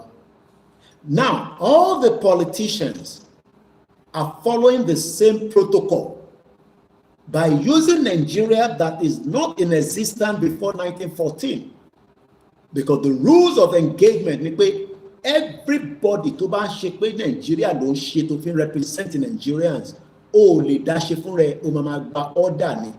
Àwọn ọba ńkọ́, mo ti sọ fún yín, tí ọba kan bá jáde tó bá sọ fún yín pé òun ò follow the rules of engagement láti Buckingham Palace, ó gbọ́dọ̀ lè jáde, kò ń ṣe pé ìtọ́nà máa sọ fún yín pé wọ́n ń ṣe lábẹ́lẹ̀. They have to come out physically and speak to the world and let the world hear their voice, because ancestral home wọn ni àwọn ọlọ́ni ilẹ̀ yẹn. Ancestral home wọn ni, bóyá àwọn bàbá ńlá wọn kan ti wá ṣe àṣìṣe àtàwọn ìyá ńlá wa kan tó ṣàṣìṣe tó fọ́ọ̀sì ilẹ̀ yẹn fún Britain. Àmọ́rú àjọṣepọ̀ tó ṣẹlẹ̀ in that century, àmọ́rú àwọn ètùtù tó ti gbé. Many things has happened during that era. Àìmọ̀rí oríṣiríṣi nǹkan tó ti ṣe sílẹ̀ Yorùbá pé okay, I protect. Let me give you an example. Why do you think America has a cordial relationship with Saudi Arabia? Who knows? The reason why America continues to support Saudi Arabia is because Saudi Arabia has what America needs. Saudi Arabia will destroy America within 10 seconds. But America assures Saudi pé any day, anytime, we will give you all the protection that you need. But all you have to do is, ṣẹ́rí dọ́là wáyé, ẹ má jẹ́ kó fọ́. Let's maintain the dollar and use that to run the world. And that is why the world now is looking into whether they can continue with the dollarization. It might take some time. Saudi ló back America lórí ọ̀rọ̀ dollar. I don't want to go into that too much. Let's go back to the letter tí Bàbá Akíntóyè kọ. I've given us the background of international order. But àwọn kan náà béèrè, what is an example of international order with a question mark? The World Trade Organization, tó ń pè ní WTO, àwọn olórí burúkú, àwọn tó sọ gbogbo adébítà wà lẹ́nìí. Because order yẹn ṣì ń wá látọ̀dọ̀ tiwọn. WTO, IMF, World Bank. Ẹ rí pé nígbà tí Donald Trump dé, America left what they called the WHO. Kí Kí ló dé America ṣe fi WHO sílẹ̀? Let me take you back to when Donald Trump, the first part of executive order that Donald Trump ṣe nígbà tó dé ni pé because America not take a position pé they are a sovereign state and they can do what they want to do without all this fuckery organization. Don't put out an organization. Withdrawing, this is coming from the White House website, presidential action. Withdrawing the United States from the World Health Organization. The question is, why must we remain in the WHO, World Health Organization? Withdrawing the United States from the World Health Organization by the authority vested in me as the president by the Constitution and the laws of the United States of America. It is hereby order. And what that means is that very soon, by the Constitution and the power of the 60 million Yoruba people, we will give Baba Akintoye the mandate to go ahead and declare Yoruba nation when he's going to be ready to do so. Awalama Baba Akintoye ni order will go ahead and declare Yoruba nation so that we can leave Nigeria. But Baba Akintoye will declare Yoruba nation until we push ourselves out on the street and demand to the people that are managing Nigeria on behalf of Britain. We will leave Nigeria. That is what we're going to do. That is why it's going to be a big fight between us and them. They know what the final stage of this game. But what more ni bulufi gbajade ọjọ́ wo ni Koiki ṣe bó ti sọ pé may calm down àgbọn kankan mọ́ ẹ ti back up ni tó ti rẹ̀ yín ni tó ti sú yín ni because wọ́n mọ̀ pé order Baba Akintoye tó bá ti jáde wọ́n bí bàbá Tinubu dá tó bá sì wà láyé kó sọ fún wa pé ká stop order ni the same order tí Tinubu ń gbà láti ta àwọ̀ ní gba order yẹn because àwa kọ́ ni Britain tí Tinubu fún ní order Tinubu á máa gba order lọ́wọ́ Britain because make sure pé wọ́n disperse gbogbo wa ọ̀rọ̀ Yorùbá nation yẹn gbogbo bàbá sọ fún yín pé 3 days is more than enough to shut down the country 72 hours need more than 1 week taba serious tí gbogbo 60 million bá jáde 3 days gbogbo Nigeria máa shut down ní south west kò ní sí nǹkan kan tó máa rìn tó máa move ìyẹn ni bàbá ṣe sọ nínú broadcast lánàá kó farabalẹ̀ torí pé ẹlòmíì ò kì í gbọ́ràn báyìí lọ́mọ ní Koiki ló wá sọ ilé bàbá ní kẹ́ lọ múra fúnjọ́ mẹ́ta tó jẹ́ pé tí o lè sọ pé yes ọjọ́ mẹ́ta yo nǹkan wà nínú ilé tó lè jẹ pẹ̀lú àwọn ọmọ ẹ tó lè mú bí lẹ́yìn ọjọ́ kẹta ilẹ̀ àti dá díẹ̀ atẹ́gùn àti fẹ́ ó lè jẹ́ atẹ́gùn àlàáfíà lẹ Yorùbá ló máa ti fẹ́ gbà yẹn wọ́n wá jáde síta but sorry the first 3 days yẹn á gbóná á máa yọ eruku á máa gbóná á máa yọ eruku. Let's go back to America one more time. President Trump only by the power agbára tó wà lọ́wọ́ òun by the authority vested in me as the president and by the Constitution and the laws of the United States of America. It is hereby order. I hope you are now understanding the meaning of that word order. Àwa nísìn la sọ fún Baba Akintoye pé a ti ready bàbá ẹ fún wa ní ohun yẹn síta. Bàbá náà ó máa fún yín lóhùn yẹn kò lóhùn ní fún yín. Ọlọ́run dẹ̀ nípa bàbá yẹn fún wa nísìn. But tí bàbá bá ti fún wa ní ohun yẹn 60 million must defend it. 60 million Yoruba people yẹn a gbọ́dọ̀ defend the order Baba Akintoye o. Eléyìí sọ̀rọ̀ Koiki àrùn jẹjẹ níbí báyìí no gbogbo yẹn kọ́. We are following that order all the way through every part of Yoruba land because that is the final solution. And I hope the message is getting clearer to those of us that are still in doubt about what is loading. Because what is loading is a big one, and most of you need to know that tonight again. But it's important that we re-emphasize it and tell you.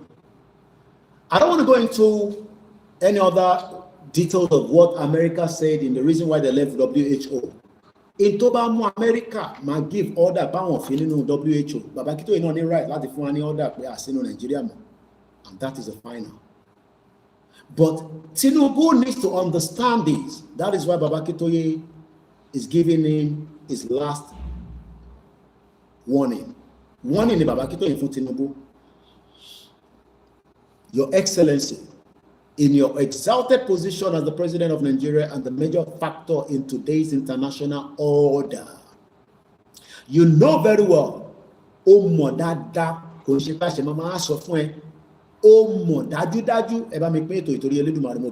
please share this program. If you have not shared it, this is the time to click the share button and go and bring somebody in, because Nigeria will collapse.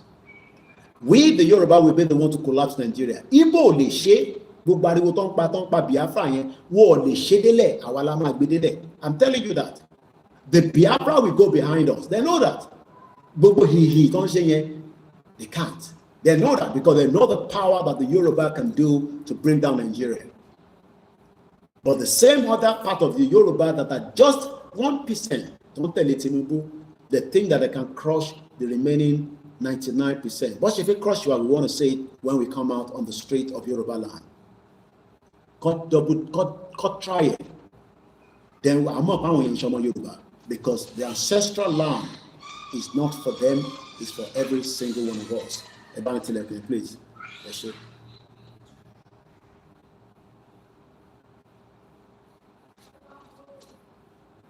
Your Excellency, your exalted position as the President of Nigeria and a major factor in today's international order, you know very well that self-determination is a right and an inalienable right of all indigenous nations of the world. Ẹ̀tọ́ gbogbo àgbáyé kò ń ṣe ti ilẹ̀ Yorùbá nìkan. And I'll be telling you about Togoland, or Western Togoland. I'll be giving you some updates as they are also part of the UNPO. Some development is happening from that end.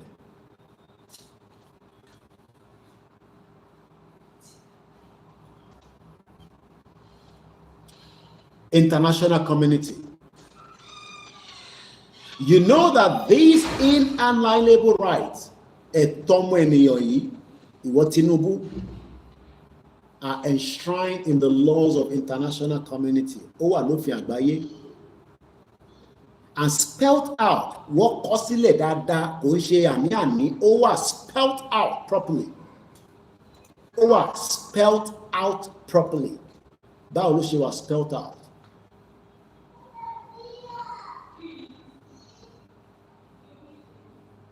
In many important international conventions and declarations.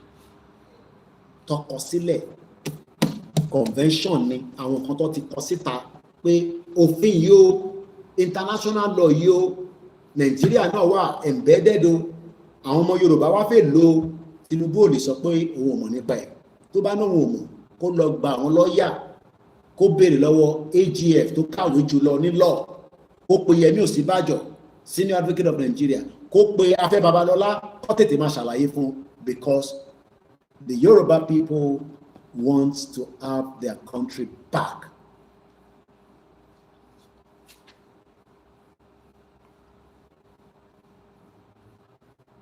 Conventions and declarations of the United Nations Charter. Tabakon lo gbogbo ilé pé a kàn lò pé because of the diplomatic part of this movement. Because Tabanika Gbeyewo, ilẹ̀ Yorùbá dàgbà ju United Nations lọ. We are older than United Nations.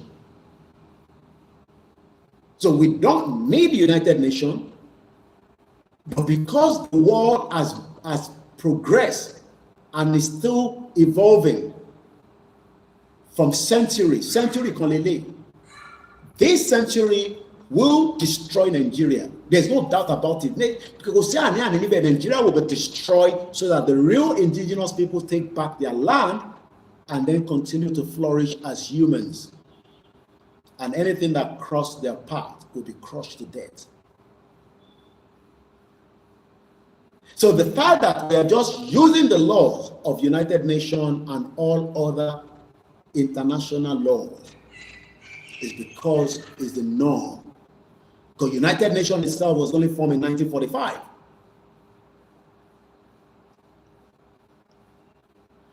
The International Covenant on Economic, Social, and Cultural Rights, Morika Biesi Oni of Ife, representing Nigeria on cultural rights, when it should be representing Yoruba land, because Igbo don't represent in Nigeria. The same Fulani that are killing your people, Kala Onilo represent. Is meant to be representing the Omo Oduduwa, our Omo Alade, not Omo Igbo. Kini kan apel Omo Igbo at Omo Hausa. But today, I saw it in the news. As Kabiyesi continue, Ijo oni wọ́n fi Kabiyesi jẹ kini kan of. I'm trying to get the article out in a minute. We saw Kabiyesi, the Oni of Ife, the Ojaja II, Babawa Dada, as he continued to travel around the world, using Nigeria on Awomo Dudua. Oni of Ife is a traditional ruler and a monarch of Yoruba people in Nigeria. That Nigeria is what we want to destroy. We keep that Yoruba people. And this is what we're saying to Kabiyesi and all others Kabiyesi across Yoruba land. Àwọn ọmọ yìí máa jáde on the order of Baba Akintoye very soon. And we pray that your blessing will come with us. If you do not give us your blessing, it will be something that will be in the history of your people for a very long time. How they are going to forget, I don't know, even if they have to forgive. But nígbà tá a fẹ́ jà pé kí ẹ̀yin lè ní àṣeyọrí ní ancestral land bàbá yín, ẹ wà against it. Gbogbo èèyàn ọba pátápátá ni mò ń sọ. Without leaving anybody behind. It will be a disaster. Pé bẹ́ẹ̀ sọ̀rọ̀ nísìnyí, but by the time that these our children, àwọn ọmọ Odùduwà, àwọn ọmọ ìrànwọ́ aládé, àwọn ọmọ Yorùbá jáde pé a fẹ́ gbalẹ̀ wa, ẹ̀yin ọba wa wà against it, we will not forgive you even if we have to forget. How that is going to play out, ọwọ́ yín ló kù sí o. Ọwọ́ ẹ̀yin ọba ilẹ̀ Yorùbá ló kù sí. We appreciate you, we love you, but we would not accept you using Nigeria on us again. 2 weeks ago, Oni of Ife, Wole Soyinka commend President Tinubu for promoting Nigerian culture globally. What is Nigerian culture? Why is Wole Soyinka and Oni of Ife deceiving Yoruba people? What is Nigerian culture? Any cause of it in Nigerian culture, I feel study. Any keyword subject in Nigerian culture, wow, Emi Olayomi Koiki. I lost study it, even if it's going to take me 3 years. That is one of the biggest fraud that Britain cooked. And our monarchy and our professor are using that gimmick on us. We can no longer tolerate that. I've been getting signal that is already my birthday, 31st of May.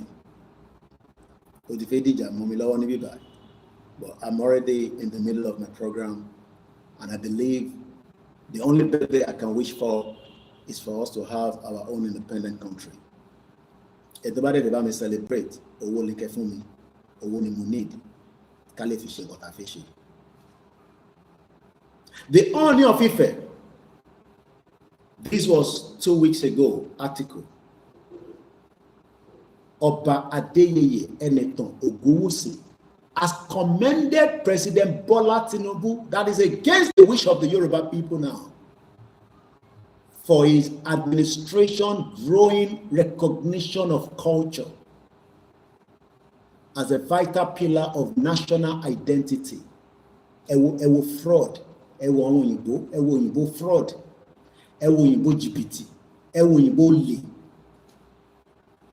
Recognition of culture as a vital pillar of national identity.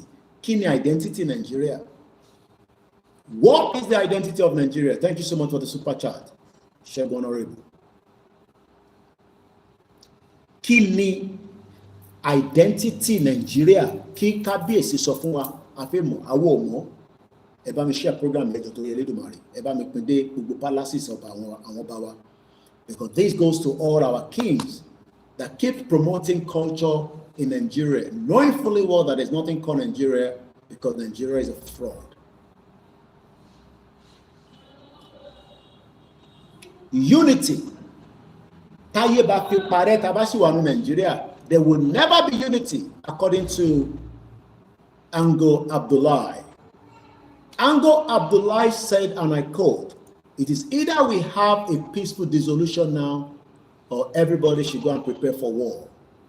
It is time, according to Ango Abdullahi, for us to exercise the power of sovereignty that we have wasted and sold under the guise superiors elections over the years.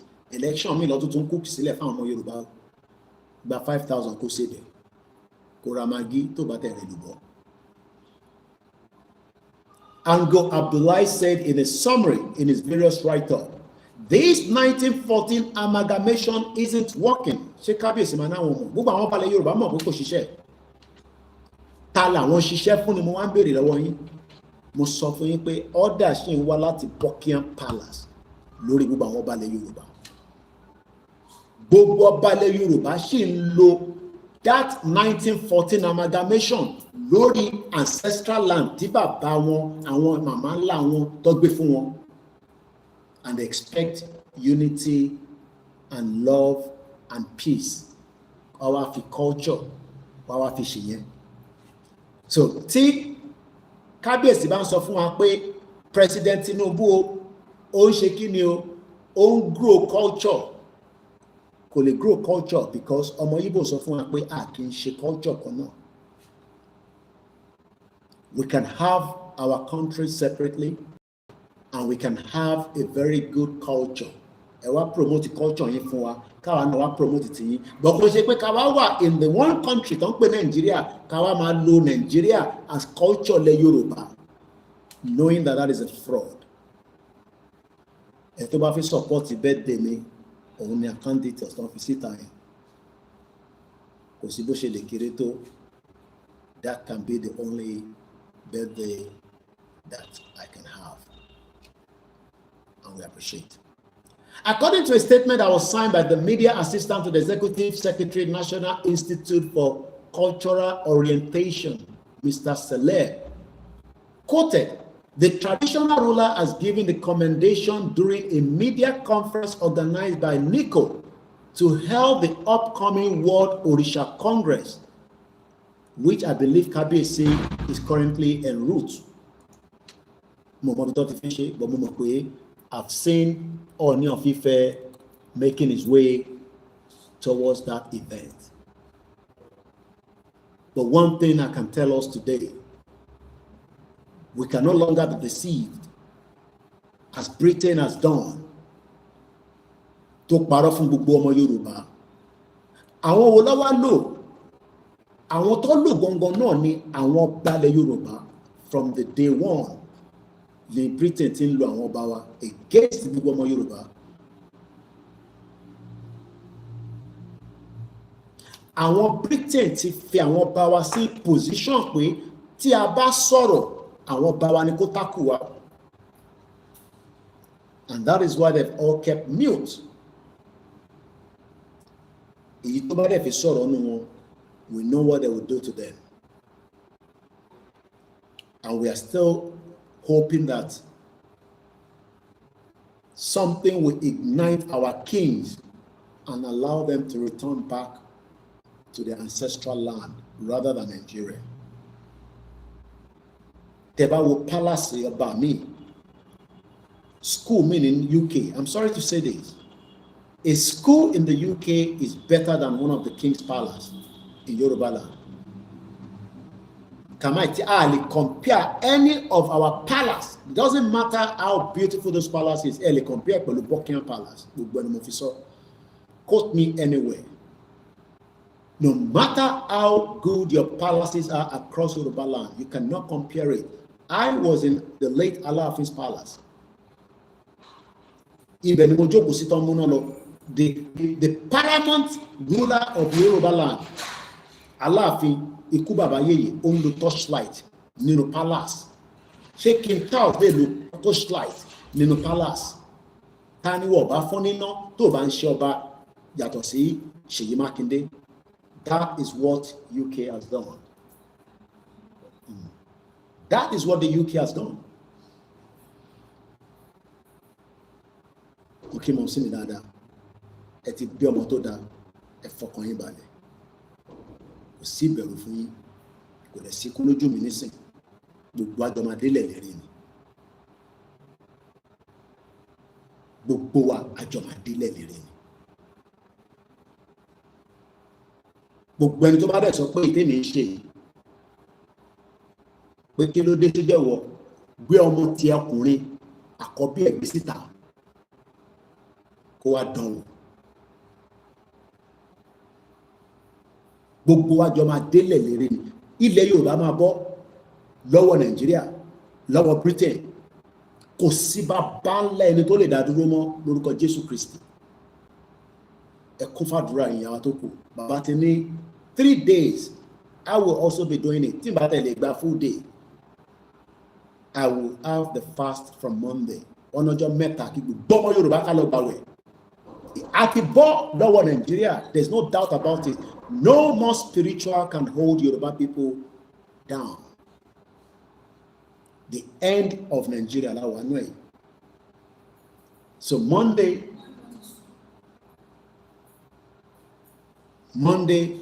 Tuesday, Wednesday.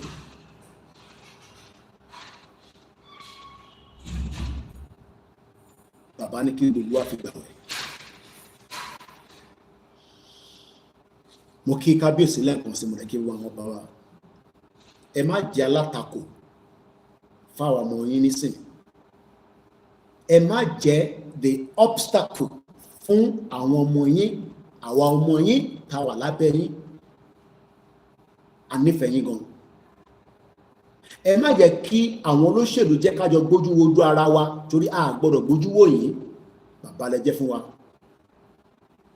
But tí palace kan nígbà tá a bá ti jáde tó bá wà against in tá à ń ṣe, a jẹ́ pé you have yourself to blame. Wọ́n tí ṣe rally lásán ẹ̀wọ̀n tó ṣẹlẹ̀ ní Kwara State ní last week. Tó wá dá kí wọ́n máa sọná sí palace ọba kò dáa.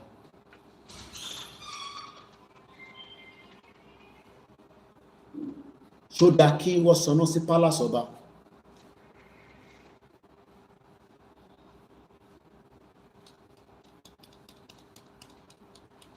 I don't think that is what we want. Ẹ̀yin ọba wa ẹ pé bàbá Akíntóyè kó sọ fún Tinubu kó jẹ́ ká lọ wọ́rọ́wọ́. Ẹ pé bàbá Akíntóyè láàárọ̀ ọ̀la kó bẹ̀rẹ̀ negotiation tá a máa rí tó máa confirm pé lóòótọ́ lódodo Tinubu ti ń sọ fún wọn pé òun máa jọ̀wọ́ fún ọmọ Yorùbá. Tí Tinubu ò bá ṣe bẹ́ẹ̀ kò ní gbádùn Nàìjíríà mọ́ nígbà tá a bá ti jáde. Gbogbo ẹnu mo fi sọ kò ní gbádùn Nàìjíríà yẹn mọ́. Kò ní gbádùn Nàìjíríà yẹn torí pé kò ní lo international order ti Britain lórí ancestral land wa. Gbogbo tó bá wọn ní kẹ́ lọ sọ fún Ṣèyí Tinubu. Ẹ lọ sọ fún Ṣèyí Tinubu pé kó wọ́n ní bàbá ẹ̀ sílẹ̀ pé kó jẹ́ kí Yorùbá máa lọ nílò ẹ̀ àfi bá ẹnì àfi nígbà kan ṣe pẹ̀lú Nàìjíríà mọ́.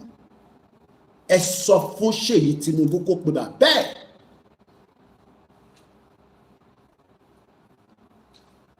Kó pe bàbá ẹ̀.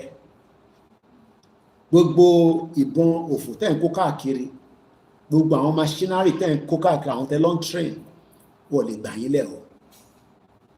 Ìlú tó bá rójú nìyàn ń ṣèjọba nínú ẹ̀. Ìlú tó bá rójú ló ń ṣèjọba nínú ẹ̀. Britain bẹ Ireland gbà yín ní o, wọ́n padà bẹ̀ wọ́n gbẹ̀yìn ni. Let's go back to the ẹ jẹ́ ká fi ọba sílẹ̀. Britain was begging Ireland, but enough is enough. Kí lẹ fẹ́? Ẹ ṣe fẹ́ ìtẹ́ fún wa ní super chat. Ẹ̀yin tẹ́ bá send owó sí àkáǹtì wa, ẹ bá mi share receipt. Owó ilé tẹ́ fún mi, owó birthday mi o, kò ń ṣe owó Yorùbá nation. Tó bá wù mí ni màá fi ṣe. Ẹ ṣe gan, mo dúpẹ́.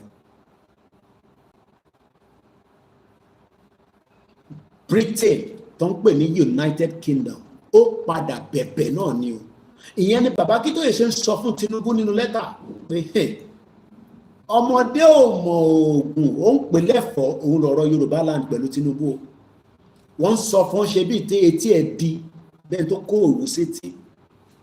Ó ń ṣe bí ìtó gbọ́, ó wà lẹ́kọ̀ọ́ nísìn kò lè náà wọ́n gbọ́, àwọn ń ṣèpàdé báwọn ṣe 2027 àbí àwọn ṣe ìpàdé bó ṣe fẹ́ ṣe 2027 ní ìlú tó ti tán tó ti táyé ti tán pátápátá tó ti end the failed country, but Tinubu rò pé òun tún lè push it another 4 years again. Àní fún ẹ láyé yẹn wàá máa gbé l'Àbújá ni ó dẹ̀ nílé control ilẹ̀ Yorùbá torí kò sí nǹkan kan. Ìwọ kọ́ ló nílẹ̀ Yorùbá, Tinubu kọ́ ló nílẹ̀ Yorùbá. Ìwọ mo ní táwọn ìyá kan máa ń tẹ́sẹ̀ ní Koiki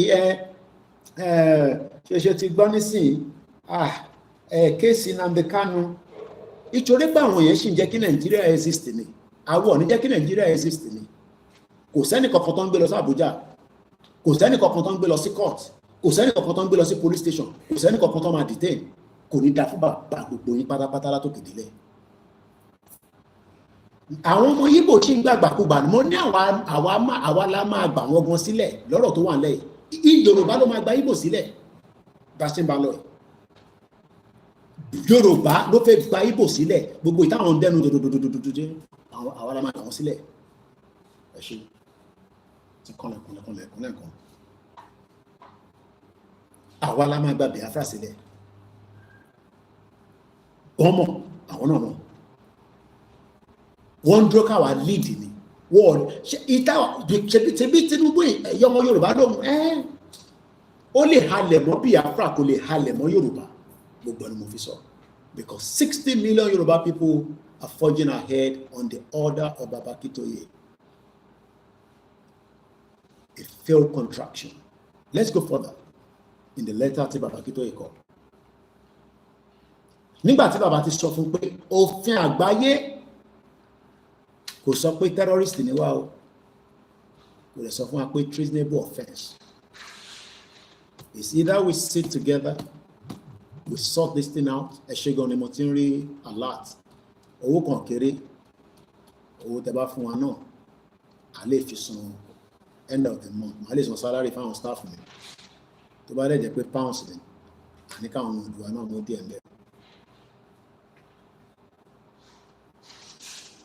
I am also changing a lot of my things there because I was expecting this month we go ahead with the rally, but tí bàbá dẹ̀ sọ pé kò tí yá, I have no other choice to listen and wait for them. But a lot of things will change. Mo sọ fún yín pé èmi ò kánjú to return back to London. I still wait. Ó kàn máa change a lot of my things ni. Mo kúkú ní doctor appointment mo lọ pàdé ní London. Ṣèyí tẹ́ wà ń lé, I am still with you. Ẹ fọkàn yín balẹ̀. Let's go further. We proudly and confidently, I am not recording this audio because I have an extra phone. So, ẹni tó bá ti gbọ́ náà ló gbọ́. Ẹni tó bá gbọ́, ẹ má bínú, ẹ láti lọ download ẹ̀.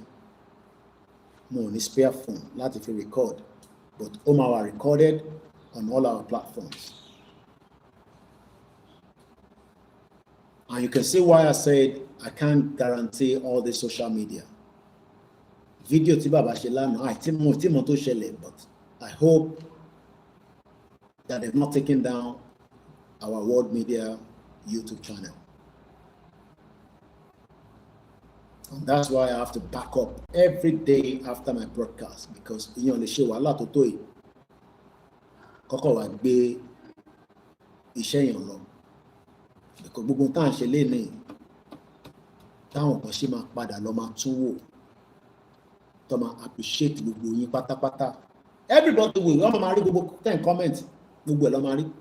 Àtẹ̀mí tí mò ń ṣe àtẹ̀yìn tẹ̀ ń gbọ́ wa àtẹ̀yìn tẹ̀ ti pè wọlé in the last 5 years. This is going to be the most important vital movement to lead sí a country tí wọ́n ní mọ bó ṣe fi ṣẹlẹ̀.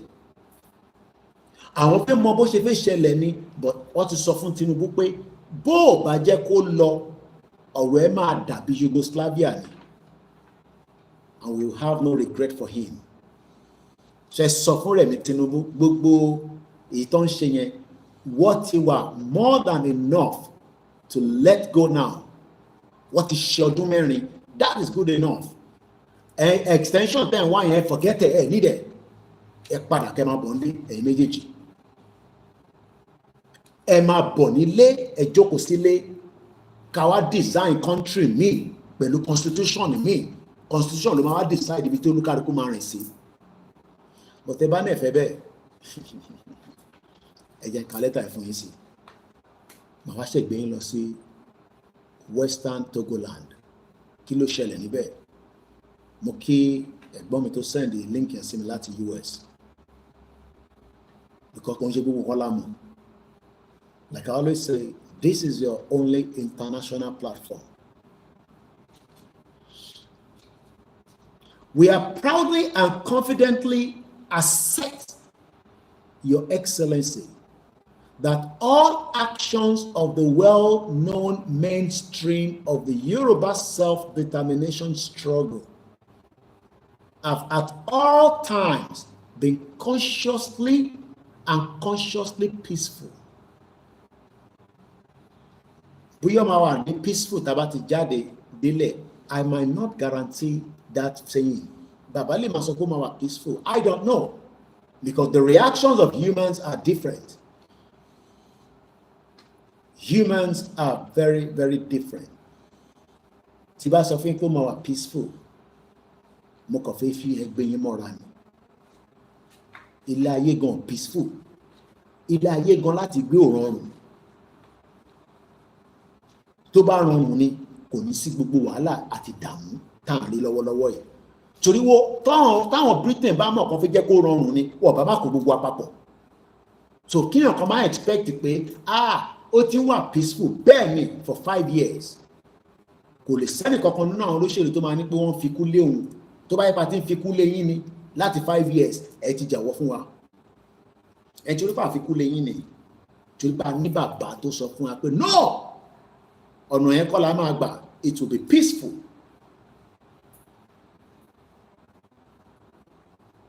But if you think that peaceful is what you want, then you must open the room for negotiation so that this can end peacefully.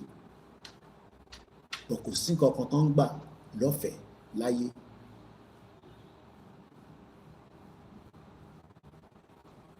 Mo gbọ́ pásítọ̀ kan tó náwọn kan ṣe yahoo. Ó ní ṣé ìsọ̀ ni àbí Jacob, ẹ̀wọ̀n pé mi ò mọ Bible dáadáa. Ó ní kò ń ṣe pé ojú ẹlòmíì kan ló lọ fi gbàdúrà lọ́wọ́ bàbá ẹ̀. Ṣèbí bí àìsàn ló lọ gba àdúrà tí kò jẹ́ kó gbà. Gbogbo ilẹ̀ mọ story yẹn èyí tẹ́ mọ̀ dáadáa nínú Bible. So fraud ti wà tipẹ́. So tí àkàbà bá rò pé bí àtòrí àti ń babọ̀ ní peaceful bó ṣe máa délẹ̀ náà nìyẹn ẹ̀tùtù ẹ̀dànù lálẹ́. Àfi tí negotiation bá jáde látọ̀dọ̀ federal government pé okay, we will give room for that peaceful tẹ́fí lọ. But wọ́n ní jẹ́ kẹ́ lọ nínú ọ̀run, and you must prepare for that.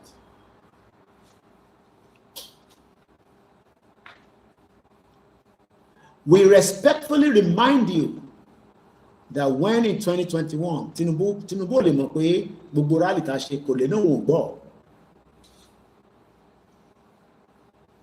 Ṣọ́mọ náà wọ́n mọ̀ nípa àtáàkì tí olóyè Ìgbòho nílé olóyè Ìgbòho gbogbo ọlọ́mọ ń pẹ́ for their own ambition tó fi bọ́ ọmọ Yorùbá lénìí. Tell me any part of Yoruba land that there is peace after the 2 years and the 8 years, including Buhari, making 10 years of a failed APC, 16 years of a fraudulent PDP. All they've done is just enrich themselves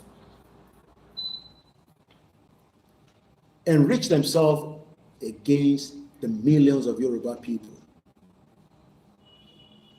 And we are still saying that there is room for negotiation, because even during the Ireland that wanted to leave United Kingdom, there was negotiation. But something triggered that UK will never forget. You might think that all this that we are saying that is a joke. One day, another set of country or indigenous people will be using our own and say, this is how Yoruba land, Yoruba people, indigenous people gained their independence from this madness country that Britain joined together for their own. Something took place in 1916. And it was called the Easter Rising of 1916. And the rise of Sinn Féin Party, the Irish War of Independence, obeyed in 1919. And it went 2021, went straight 2 years. Bass, boss, bass, boss, ba, bo, ba, ba, ba, boss. Today, many Nigerians are living in Ireland, and the same Nigerians will tell you, shut up, which Yoruba nation are you looking for? Unbelievable. Àwọn gbé níbi tó ti ní peace látara pé àwọn kan jà nígbà tí wọ́n ti bí àwọn, because most of us that are fighting today, we are fighting for the unborn, that we don't want them to go through what we have gone through. That's why we're doing what we are doing. Because most people that are living in the United Kingdom today and the Republic of Ireland are not born in 1921, when the Anglo-Irish Treaty, which established the Irish Free State as a self-governing dominion, to Daduro, after 2 years of back to back with the UK government. But I'm talking in 1960, 1970, 1980, 1990, had the privilege to travel and gain status in the country like Ireland. Ireland, a population of just under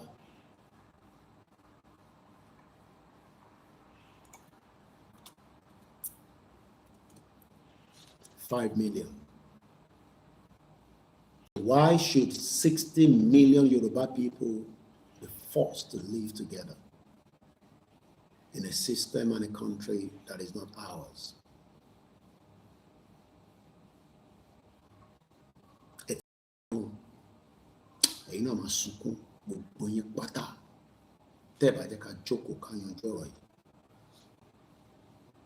Some of us don't even know what our land looks like anymore. Why should we be coming home for 3 weeks, 2 months, 6 weeks, 3 months, 6 months? And those that are living in there are struggling with all the resources.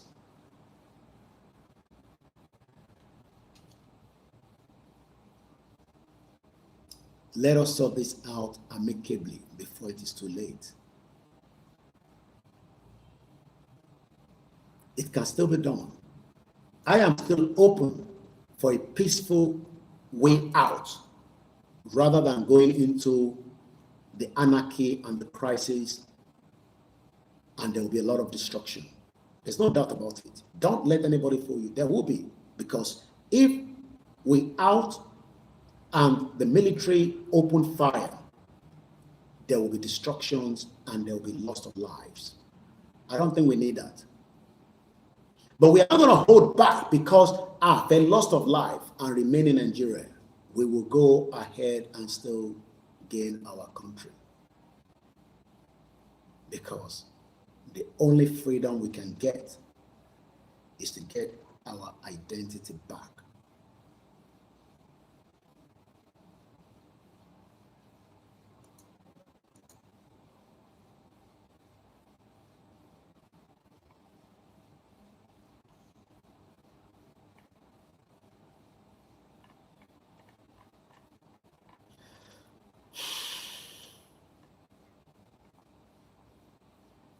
Babakitoye wrote quite a lot in details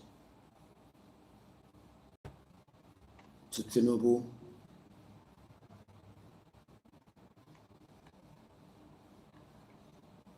I'm going to take it from another paragraph. And this paragraph is the one that any lot of soften Tinubu, that global politics don't play here.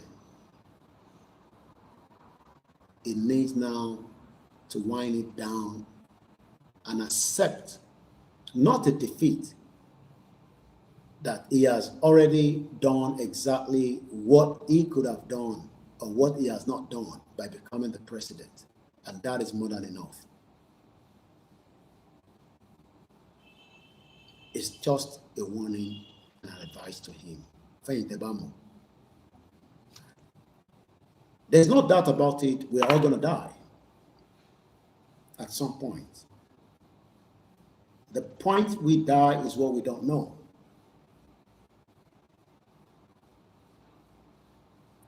Awolowo is no longer with us, but in spirit and mind, Awolowo is still in the heart of millions of Yoruba people and those that are not Yoruba, even those that are against him, like the Biafra. No,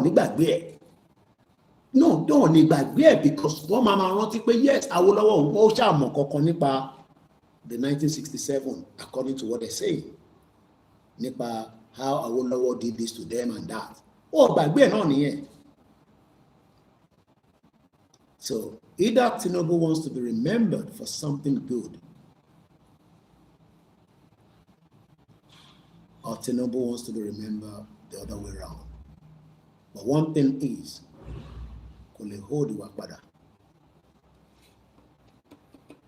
so this paragraph I'm going to read now, out of all the paragraph, excuse me, that Baba addressed to him, this is the one that is very important. If Tinubu thinks that Betu kan wà tó ti ṣe fóun, he will still die at some point. At the point he would die, I don't know, but he would die. Kò sẹ́ni tó wá sáyé tó ní lọ.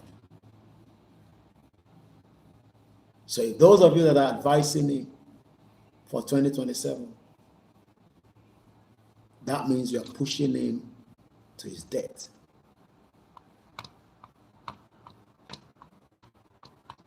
You might not have time to watch my program, but there are people right now that can summarize it to him in 3 minutes. Elo sọ fún Tinubu, he will not be the one to hold us back. We are forging ahead to gain our country. Because death will still come to him, even if he tried to. Tọ́ba sọ pé Aláàfin tàná máa kú, or ó máa wàjà. I met him. Wọ́n ní ikú bàbá yèyé, ẹni tí kò kí ń pa. Lola Swani. Death still came and took him away. but Yoruba ni pobo kenku obawaja. So Tinubu will die as well. So we are not scared of him. He might be scared of his colonial rulers, our overlord, we are not scared of them. And that is why Africans are rising up across every part of the continent. Because our beruku, ẹ̀yin beruku, ẹni tó bá beruku, ikú padà máa pa gbogbo wa náà ni. But one thing is that the land of Yoruba land will not die. It will continue to flourish and bring the best out of its people. But if we remain in Nigeria, it will not. And this is the reason why we must all go out there. So I'm going to read this. I'm taking my time. Láti máa ṣàlàyé kó lè yé ẹ̀yin tẹ́ fẹ́ ṣàlàyé fún Tinubu àti bàbá àti Ṣèyí Tinubu. Ọ̀rọ̀ tó wà lẹ́yìn ń ṣọ̀rọ̀ à ń kó bọ̀n jáde à ń kó kinní jáde o. Ilé ò ní gbà yín, ọ̀nà ní gbà yín. Ilé ò ní gbà yín. Àwọn kì í ṣe àwọn Biafra Yorùbá là wá síra wa. Ìyẹn la ṣe ń fi àpọ́nlé tó kò ìpọ́nra wa lé. Àpọ́nlé yẹn kò ní sí níbẹ̀ mọ́ tó bá tó stage kan. Ọ̀rọ̀ ẹ kó àwọn ọmọ ọ̀tá jáde kọ́ lélẹ́yìí, ọ̀rọ̀ ọmọ ọ̀tá kọ́ lélẹ́yìí, ọ̀rọ̀ ancestral land, ilẹ̀ là ń sọ̀rọ̀ ẹ̀, ilẹ̀ tó jẹ́ pé àfẹ́jẹ́ kọ́ gbà mọ́ wa lọ́wọ́, and we are ready to die for it. We are ready to die for that land. Ilẹ̀ yẹn are ready pé ní ilẹ̀ yẹn gbà tó bá jẹ́ pé ilẹ̀ fẹ́ lo ilẹ̀ yẹn against wọn, ẹ̀yin kàn ní ilẹ̀ yẹn lò. Gbogbo ṣọ̀ṣọ̀ṣọ̀ tẹ́ kàn tẹ́lẹ̀ yẹn tẹ́yìn tẹ́ anyhow. The millions of our people cannot have access to the same land. Orílẹ̀ yẹn dẹ̀rẹ̀ yìí ti extract owó tẹ́ ń pa, tẹ́ ń jẹ, tẹ́ ń ná, tẹ́ ń mu.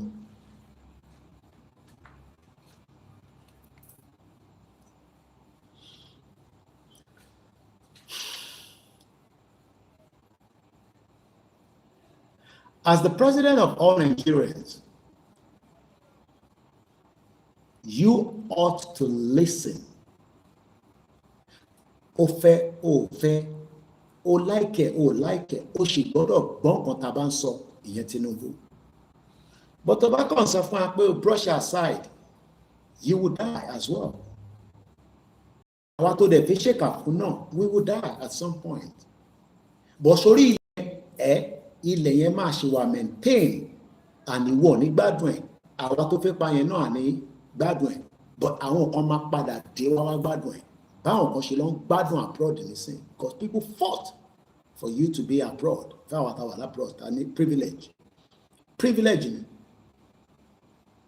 Báwo ni àwọn mother in-law mi àwọn ní access sí oògùn, mom sí tèmi dẹ̀ ní access sí oògùn látara pé system yẹn ṣiṣẹ́ lọ́hùn. Àwọn kan ló jà fún ni mom sí tèmi ṣe ń gbádùn ẹ̀ lọ́hùn yẹn. So àwa kan gbọ́dọ̀ jà fún kí ìran mi má tún wá jìyà pé wọ́n ò rí oògùn gbà lọ hospital. How can my mother-in-law get to the hospital? Nígbà tó fẹ́ kàn wọ́n báyìí, wọ́n wá ní pé doctor ní kó tún padà wá in 2 weeks time. Ní ṣòro rẹ̀ gbogbo èèyàn olóṣèlú yẹn, ikú máa pa gbogbo yẹn ni. A máa jáde lẹ́ni. Ẹni tó bá máa kú ló máa kú.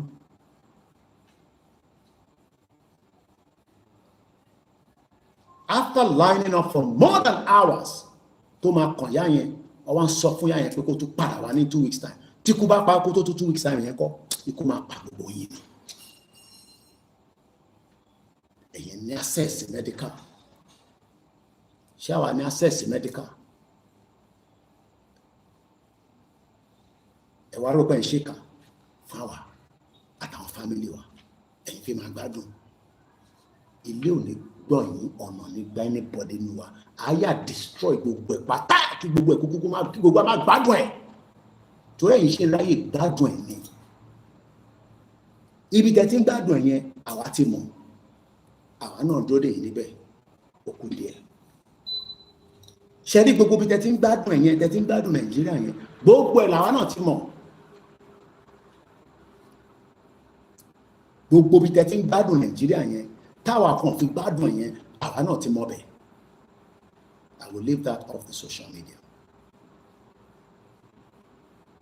But pain then create sí wa lójoojúmọ́. Pain yẹn ta fi sọ fún yín pé ẹ jẹ́ ká jókòó amicably. Then sọ fún wa pé ẹ lọ ṣe tẹ́ bá fẹ́ ṣe. Ẹ má ẹ ká ṣe tá bá fẹ́ ṣe yẹn kò ní dá. Torí pé ẹ̀yin gan ní gbádùn ẹ̀. Àwa náà ní gbádùn ẹ̀, but ẹ̀yin náà ní gbádùn ẹ̀. But àwọn sẹ́ẹ̀tì kan máa wá dé, àwọn máa wá gbádùn ẹ̀. Torí àmọ́ ohun tó máa já sí ọ̀rọ̀ tá à ń fà yìí. Mo sọ fún yín pé comedy kan ní ọ̀rọ̀ Yorùbá nation. Táwọn kan bá ń sọ di comedy lórí platform kò ń ṣe comedy níbí báyìí. Kò sẹ́ni kankan tó mọ ibi tó máa já sí nígbà tá a bá jáde, but ibi tó máa jẹ́ the final end ni pé ṣe rí àwa àtẹ̀yìn àti gbogbo àtàjọ fi jáde àwa gbogbo wa yẹn àjọ wọ débì kan, àwọn the next set tó kù orí wa pín wá mọ́ tó ń pè ní freedom wá defended débi pé tẹ́lẹ̀ bọ́dì bá fẹ́ wà gbà náà wá pàdánù lẹ́sẹ̀kẹsẹ̀, wá fi ọ̀bẹ wá fi pàdánù lẹ́sẹ̀kẹsẹ̀ pé láyé ìtàwọn bàbá ńlá wa jà fún ni. Kí ló rò báwọn ọmọ Britain ṣe ń tutọ́ sí wa lára? Torí àwọn bàbá tí wọ́n jà ní. Kí ló rò báwọn European ṣe ń tutọ́ sí wa lára? Torí pé àwọn bàbá tí wọ́n jà fún freedom yẹn wọ́n mọ tó ń pè ní freedom. Àwa làwa fẹ́ lọ gbádùn ẹni wọ́n ṣe ń bú wa the animals. Ẹ̀yin filẹ̀ yín sílẹ̀, ẹ̀yin sọ pé ẹ ní góòlù, ẹ lómi, ẹ ní gbogbo nǹkan, ẹ wá jókòó sí abroad, ẹ̀yin máa lè. Nítorí pé wá nìyẹn, the cowards, àwa tutọ́ sí wa lára. Àwa endure for many years. Ẹni tó tó wa, a tutọ́ sí wa lára níbi iṣẹ́. A bá wa sọ̀rọ̀ ẹlòmíà sunkún, kò ní mọ bí tómi yẹn ti gbà jáde. Torí pé ilẹ̀ táwọn bàbá ńlá ti wá tó tà dànù. Tọ̀mọ̀ táwa kan tó yẹ ká wá jà fún àwa náà tó wá sá lọ. Ṣé gbogbo ala máa wá sá lọ? Ṣé ẹ jẹ́ ká yanjú ọ̀rọ̀ yìí amicably. Because destruction yẹn á pọ̀ jù. Tí bàbá bá ń sọ lókè ní lẹ́tà yìí pé ó ti wà peaceful rí, kò likely kó máa wà peaceful délẹ̀ o.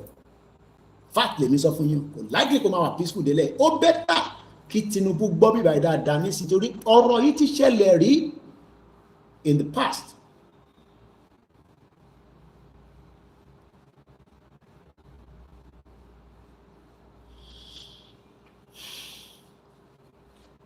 A president needs to listen.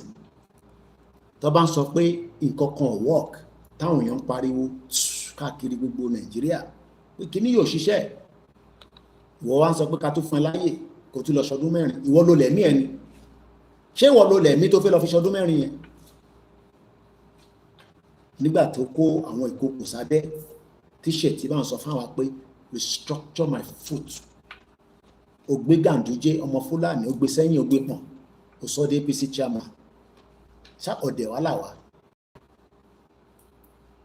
Ìwọ tó lè control nú ilé ẹ̀ ló wá fẹ́ fáwọn ní guarantee. Ṣebí guarantee yẹn ló sọ fún wa ní 2023 tó sọ fún gbogbo ọmọ Yorùbá àti Nigerians pé tó bá débẹ̀ wàá ṣe lé wàá ṣe tọ̀hún. Ṣé wàá rí pé nísìn kò ṣeé ṣe because destruction yẹn ti wà á níwọ̀n ló destroy yẹn. That has been the game plan of Britain. Àwọn kan náà lọ kọ constitution fún wa, àwọn kan náà lọ tò gbogbo ẹ̀, àwọn kan náà lọ sọ pé ọ̀nà báyìí lẹ máa gbà ẹ̀yin Fúlàní tẹ bá máa pa wọ́n dànù tán.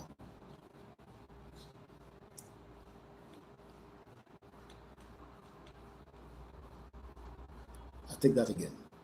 As president of all Nigerians, you ought to listen to what increasing numbers of important Nigerian men and women, including northern men and women, are saying more and more passionately these days. In and so, if you go every part of Nigeria today, even those that doesn't want Nigeria to break, everybody is just tired of that fuckery country, and everybody just wants to depart and go their separate ways.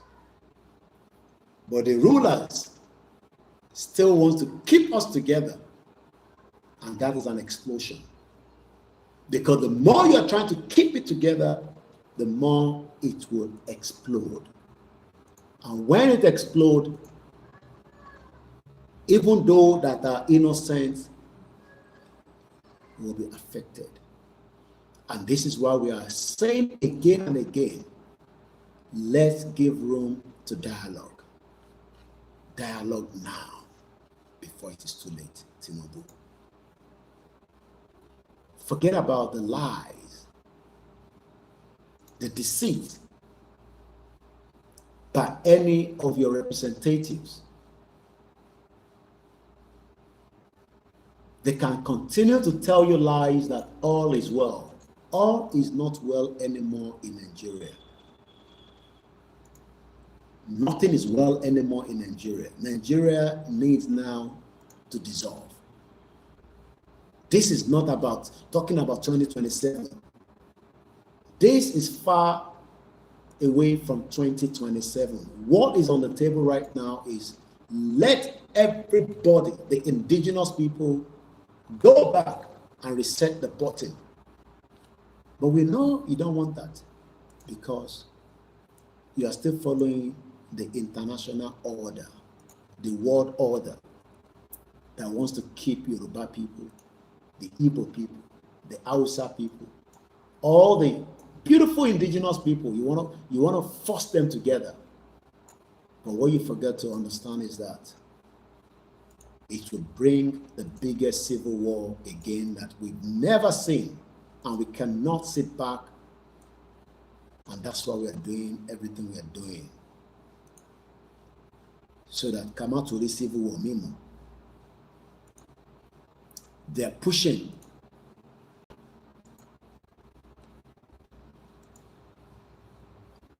Please share the program.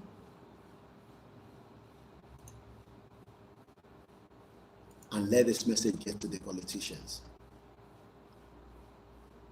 All this election campaignery that they are doing is not the solution anymore. All this campaign of preparing for 2027 is not what should be on the table. What we should be discussing right now is how we can still be great neighbors as nations. The Biafra nation, the Yoruba nation, and we can live side by side with closed borders and still allow at least a passage for those of us that wants to go to each of this country. Just like the United Kingdom left EU, but a British citizen can still drive tonight. It's just 1 o'clock in London, and they can still make it to Germany, Spain, just by driving. That's all we're asking for. We can have a country and country and country and still have borders. But you know, ẹ fi gbọ́ràn, ẹ ń sọ̀rọ̀ ẹ fi lọ dìbò ní ìpínlẹ̀ Èkìtì. Ṣé tí wàhálà bá ṣẹlẹ̀ ilé ẹ lè dìbò ni? Ẹ ṣé gan-an thank you wá fún birthday. Ẹ má gbàgbé kẹ́ bá wa fi owó lé, ẹ bá wa fi account number sí tẹ̀jọ. Ká lè rówó fi ṣe birthday ẹ lọ́la. Bó tẹ̀ jẹ́ restaurant kan kí n gbéra mi lọ lọ́la. Mo kí gbogbo yín bàbá wa lọ́lúwa. Koiki, shut up. If any rally involved. This rally is not, I keep telling you, it's not just a rally. Yoruba nation ló fi dé. Tí order yẹn bá ti jáde, Yoruba nation ti dé nìyẹn. For me, personally, I don't know about you. Tí bàbá bá ti ní ká jáde, as far as I'm concerned, àti gba Yoruba nation. That is my own personal. Màá sẹ́ndẹ̀ sí Bishop.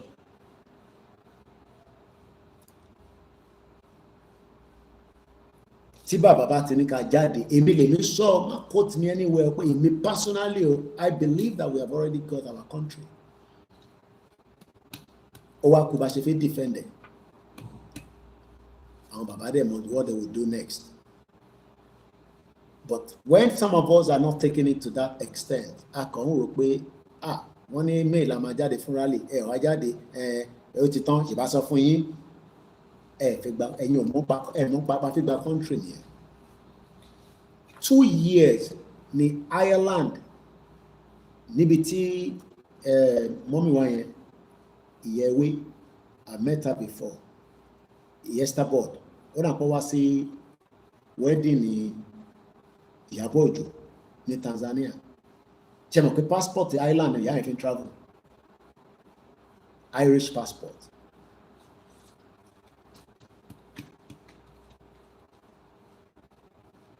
But they are not campaigning for Yoruba nation. But àwọn lè gbádùn kó travel láti Ireland lọ sí Tanzania kó tó padà with an Irish passport. Ṣé wọn náà lè sáré lọ bẹ́ẹ̀ sí Ireland pẹ̀lú Nigerian passport láàárọ̀ yìí? Pé kò ra ticket kò dẹ̀ fly out láàárọ̀ ọ̀la pẹ̀lú first flight kò dẹ̀ lọ kí wọn ní Ireland. You can see the selfishness of our people.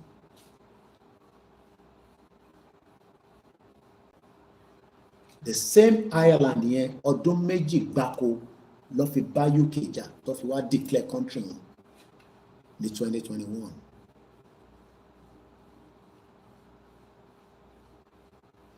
We can do it.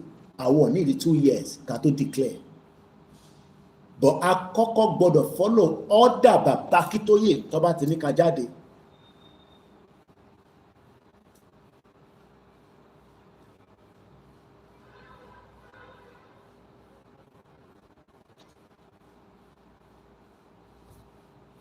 That means that we will now achieve our goals and become free for the rest of our lives. Ẹ má worry nípa gbogbo game tó ń play lágbàáyé. Wọ́n mú Simon Ekpa, wọ́n present terrorist ní kìíní kan ní. If Britain hasn't joined everybody together, it will not be agitating.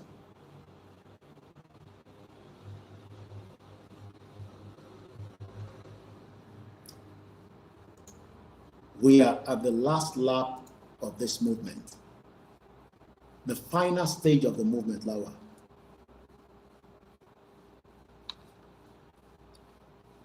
And we must do everything to protect it. Ibi tó kù sí kò tóbi tá tí ń bọ̀ mọ́.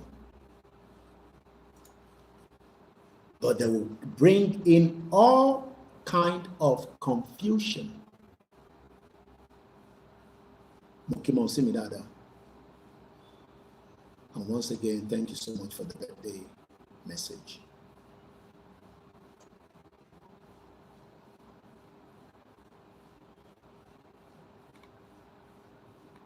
Let us continue to tell the politicians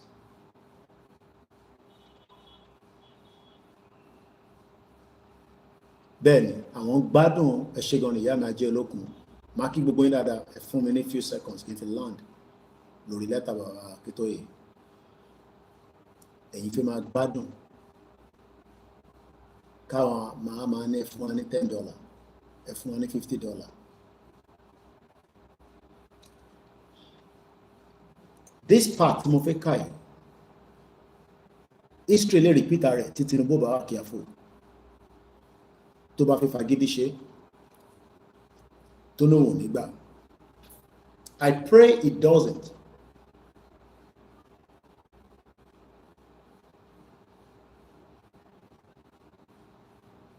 But I have said it that Tinubu is not going to give a toss.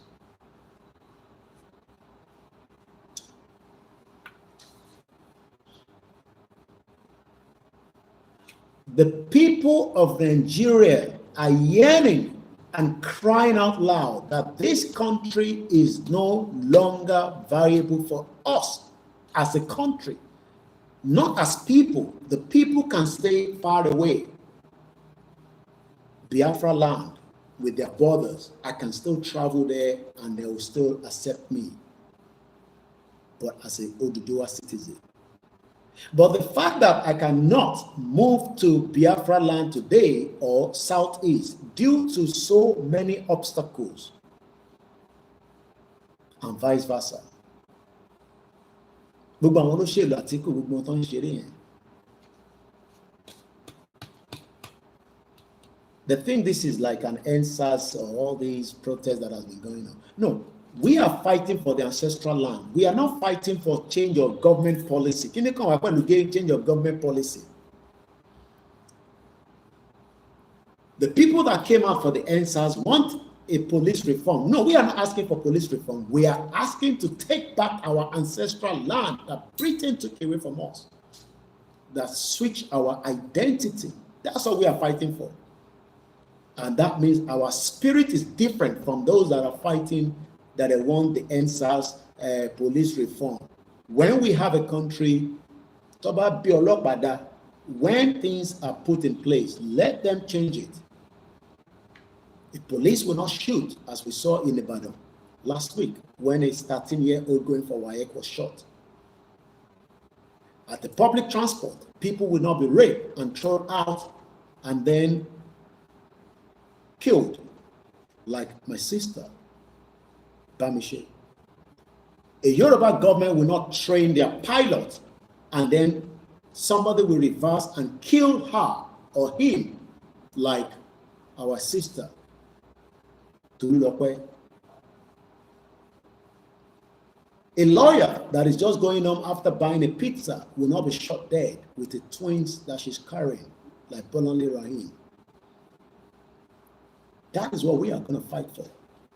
We are not coming out because we want Tinubu to change the policy of this and policies of that we know that it cannot change. Because Tinubu has no power to change the constitution. He has no power to give us our identity. So whether we go out and protest and say, hey, he's after Labour we go back in. That is why we are not going out. We are not going back in until the demands are met. And 3 days will be the first 3 days that will be extremely hot. Babati Solana again. The first 3 days is something that is unique.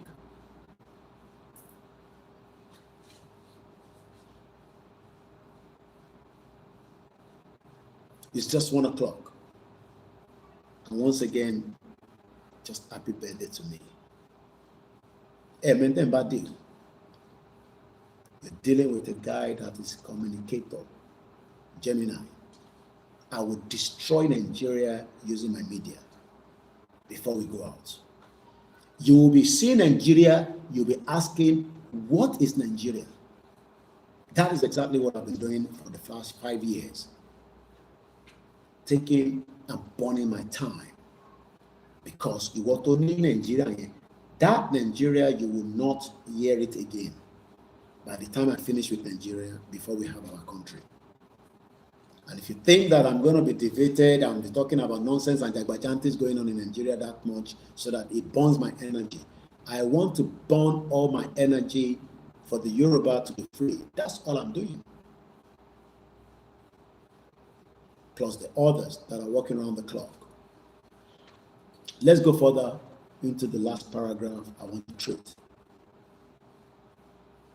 They are saying that it is more sensible for the peoples of Nigeria to find a way to separate peacefully now. Separate peacefully now. Ìlú tó bá rọgbọ ni wọ́n governor. Fúlàní ò jẹ́ kó rọgbọ mọ́ lọ́wọ́ nísìn. The insecurity level in Nigeria right now is unbearable. The pain is too much. And Tinubu is still taking it as a joke. You think that it's about Yoruba nation that is pushing the destruction of Nigeria? When the Fulani agenda is not yet over. We want to help them, but if we help around, they're thinking that we are just ranting on the social media when the Fulani invasion is already on our doorsteps.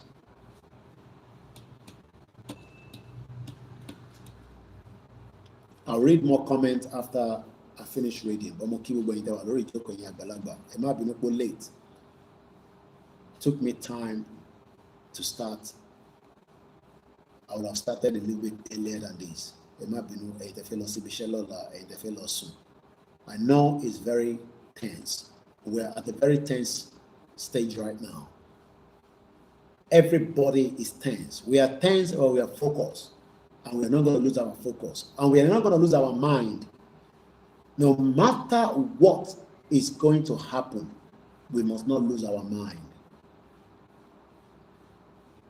Tinubu might have all the money in the world that has been stolen from Yoruba land because it's not his personal money.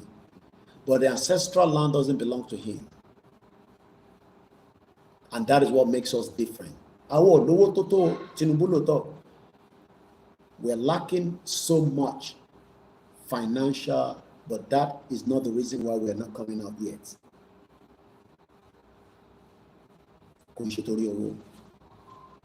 Let's allow Baba Akintoye to give us the say, and we will go ahead and obey the order to take back our ancestral land. But Baba Akintoye is warning Tinubu that àwọn èèyàn àwọn tó wà ní Nàìjíríà wọ́n sọ pé ó wà sensible nísìn tí kò tí sí pé à ń yìnbọn fúnra wa ń para wa ń jà ìlú dàrú gbogbo ẹ̀ ń gbóná yọrùkú. Everywhere is still calm right now in Nigeria, even though we know indirectly it's not calm. Inflation, everything. Koiki ṣe tá bá wá gba country kò ní sí inflation ni. Let's first take back our true identity and deal with other things as we would do with our government. And wherever tobacco is in nígbà yẹn, àmọ́ pẹ̀lú country wà láwa. Bàbá sọ fún President Bola Tinubu pé they are saying that it is more sensible, ó wà sensible nísìn ní wákàtí tá wà yìí, pé àwa Igbo, àwa Yorùbá, àwa Tiv, Kanuri, Ìjọ, Hausa, ká pín kólúkálukú dá lọ lọ́tọ̀ọ̀tọ̀ láyé ààrẹ. Èèyàn mi pé ọmọ Igbo nílé ìgbé láàrin wa, he will follow our rules and regulations, just like I am also following the rules and regulations of the United Kingdom. If I take any steps that I'm not meant to take in the UK, I'll be jailed or I will be punished for whatever the offenses are. So when we have our independent Yoruba country, those that wants to live with us, we follow the rules and regulations. It's as simple as that. We will trade. We will have cordial relationship. We will build institutions. We will want engineers from the Igbo land to come. We will want them to build house, but we want to make sure that they are building under the rules of engagement. People that disobey the laws around the world are punished. It is the normal thing. Èdè wa la máa sọ, ẹni tó bá ní òun ò gbé èdè wa kó padà lọ sí school kó lọ kọ́ Yorùbá. Simple. Just like people are learning languages when you travel around the globe. Níbi tó bá ti sọ English. Ó lè lọ gbé ní India nísìnyí kò ní ó fẹ́ máa sọ English sí wọn, ó gbọ́ èdè wọn ló máa sọ. And the better we leave Nigeria now, the better for us. Let me quickly push this, something just pop up before I just move from this.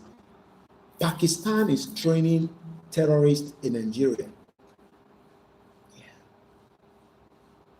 Pakistan, what in train? Nigeria no government, no sọ fún wa.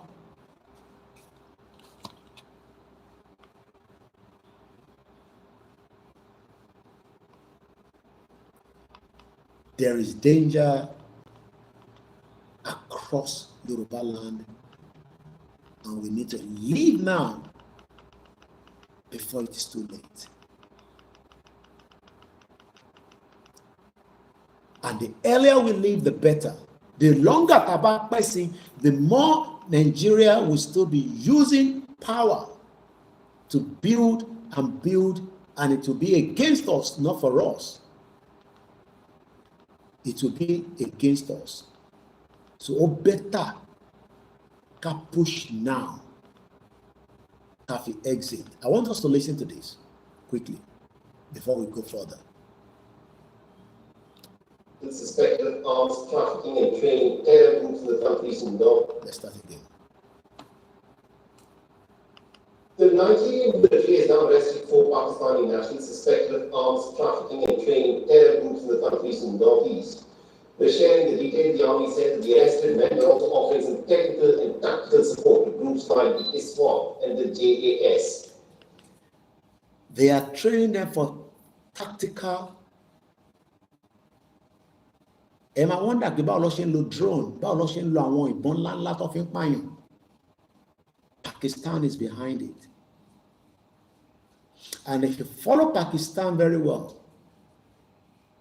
they are called Islamic country, but harboring a lot of terrorists.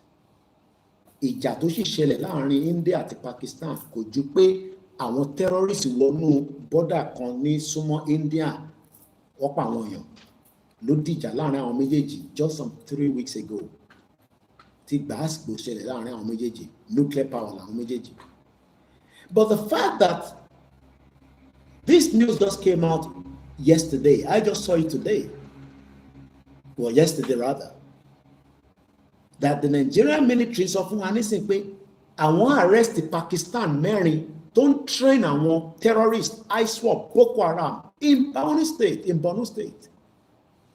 Ìwọ wọn sọ fún wa nísìn pé 2027. Let me rewind it for you to listen one more time. Àwa padà sórí why Nigerians are saying it is more sensible for the people of Nigeria to find a way to separate peacefully now, rather than insisting on holding on to Nigeria that is already crumbling,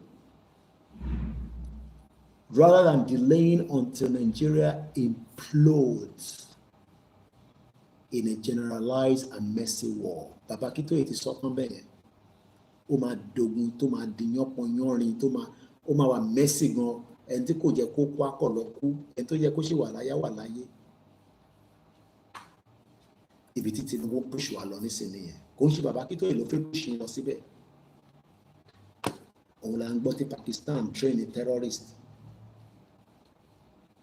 Tinubu is taking us to the situation where it will implode into a generalized and messy war. Àti ra ọmọ Igbo tó ń threaten wa lórí ilẹ̀ wa.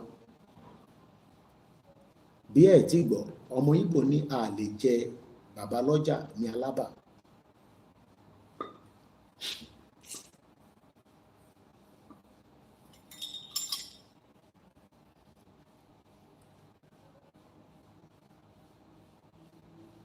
We are now facing essential threat on our land. Essential threat la face lórí ilẹ̀ wa nísìn.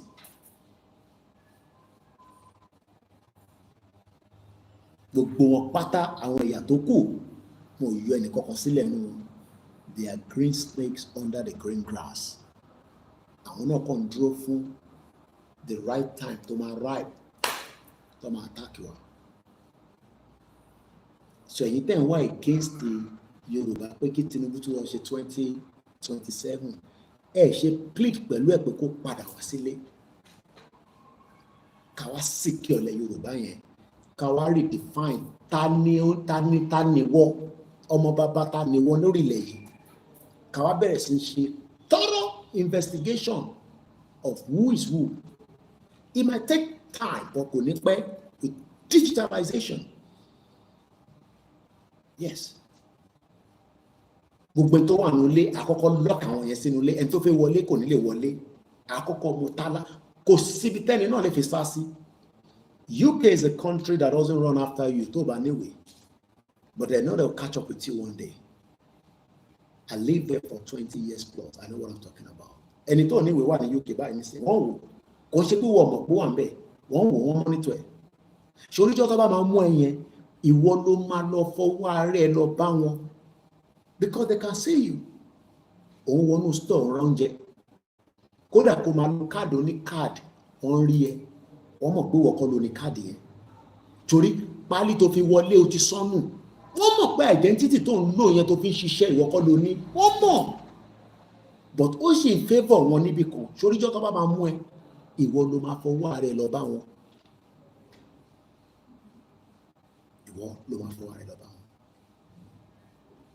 If you think that all this country doesn't know that you are in their country illegally, bó ṣe máa rí náà nìyẹn. ẹni tá bá ti fún ní warning tá bá ti gba country wa pé ẹ wá register ká lè mọ̀ pé wà nù lé o tó register that means péjọ tá bá ti mú kò ní any reason láti wà nílùú wa à lọ deport ẹ padà síbi tó bá ti ní òun ti wá. Last month I told you Ashiwa, today is the end of May in any birthday me. May 31st ni man celebrate birthday me. I got a call from someone that I knew was in the UK. Emi Mopati deported was in Nigeria. 45 people were deported. Emi Moparo, April 25. Go and ask at the Muritala Mohammed Airport if there was not a flight that came from the UK, a chartered flight with 45 Nigerians that were deported. Only God knows how long some of them have been living in the UK. Kawato Mumbai. Elomi. Tó bá bí ní ṣe pé báwo ló ṣe mú ẹ òun bá máa béèrè pé òun ò tẹ kò tẹ yé òun. They will catch you. They will pick you up. So when we are saying that a fẹ́ gba country ẹ̀yin tẹ wá ní Dagaban kó tún lọ ṣe sí. Terrorist is currently now becoming more powerful than the Nigerian military. And the last thing you want is not a military coup, but the same terrorist to overpower Tinubu and probably not kill him because he might be protected to the last day, but he might end up in exile. But Otikobu Awatoku is a problem. With the situation of where it is right now, gbogbo ọ̀rọ̀ Àtíkù Peter Obi gbogbo game tí gbogbo wọn fẹ́ gbá yẹn Ẹrùfà yẹn Arẹ́gbẹ́ṣọlá yẹn, they are criminals. They are all under their own interest, not the interest of the Yoruba people or the Igbo people or the Hausa people. The politicians about their interest. So much interested. How can people vote for you as PDP and you have not finished your tenure and you have already changed to APC? How?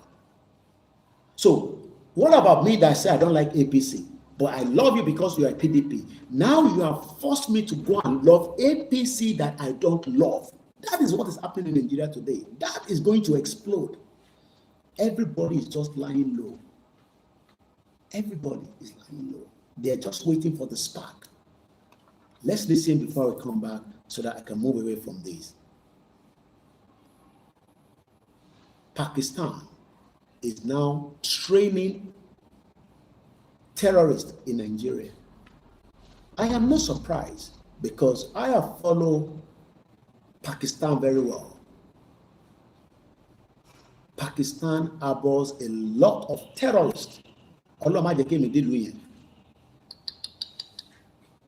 Don't even use their airline. They become my big baby koja. They harbor a lot of terrorists.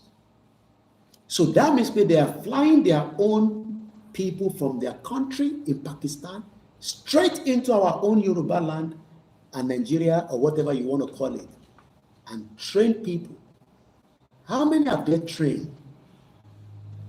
When I tell you that we have a lot of sleeper cells, just yesterday during my broadcast, the same Nigerian army is telling us that they were able to intercept the terrorists in Lagos, 11 states. Remember the headline yesterday that I gave you? Can't remember what the headline talks about, but if I go back into my, because I did a short video about it, and I remember I did a screenshot. I call it snipper. There's something I call it, I got on my laptop. It's called snipper. It's about Ginkon. And I think I have it here. No, not this one. I think it's this one. Troops arrest 18 soldiers and 15 police officers. Don't tie bomb. Found terrorists. And Lagos State was part of where they nipped them as well. 11 states. Lagos, that is one of our backbone in Yoruba land today, based on the fact that Ibn Kolodoju, because Ondo State, or your state, and all other states could be doing 3-4 times better than Lagos if we are in a Yoruba country. Because we're not going to focus all our energy in Lagos alone. We will divert into all other states. So that there will not be pressure in Lagos State. Channels television yesterday. And now I saw this yesterday, and everything is adding up. And we are saying that can push out, can't buy Yoruba country. Some of you are now saying, oh, kí Tinubu tún lọ ṣe nǹkan sí now. Koiki jẹ́ kí Tinubu ṣe nǹkan sí. Kó náà lè ṣe 8 years. Already Tinubu, Nigeria will break on him, whether he likes it or not. The end of Nigeria, Lawa, there will be chaos and destruction, not by us. We don't know what Asari Dokubo they are planning for Tinubu. Do you know? Are you in their meeting? Are you in their WhatsApp group? Do you know how many voice notes that people send that you don't listen to? You don't know what the people are planning for, Ijaw people are planning. You don't even know what the Hausas are planning. So everybody is planning something and they are cooking it, and everything is going to just form a room.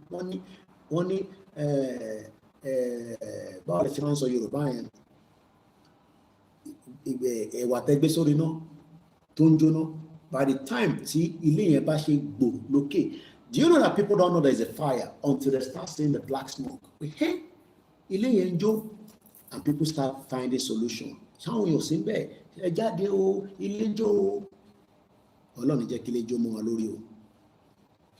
Nigeria ti ń jóná mọ́ wa lórí díẹ̀díẹ̀ o. Ẹ má ẹ ká sun àsùnpara ká máa ní sentiment. Some of us are putting sentiment to it. And the reality needs to be told. Is either we do it now. Look, Aroy, while I was sitting here, my back end team was telling me that a tiger, Opayo, money tiger, okay. I'm sure some of you have seen the post. It is true. This man did not know that this tiger was going to attack him. Tiger thought him move, but only God knows what happened. Bí abi tó ti fọwọ́ kàn wá níbi tó dá èyàn olóṣèlú wà láìtàláì súnmọ́ bí láìláṣí láwọ́ ní lè stop nǹkan tó ń bọ̀ nínú Nàìjíríà kò ń ṣàwà nìkan là ń sọ nísìn. When I was reading the comment, some say that it's good. You know, how can you be playing with tiger? Kò ń ṣe pet. Àwọn kan ní bó ṣe fọwọ́ kàn ní, àwọn kan nígbà tó bẹ̀rẹ̀ ni, ó pa ni o.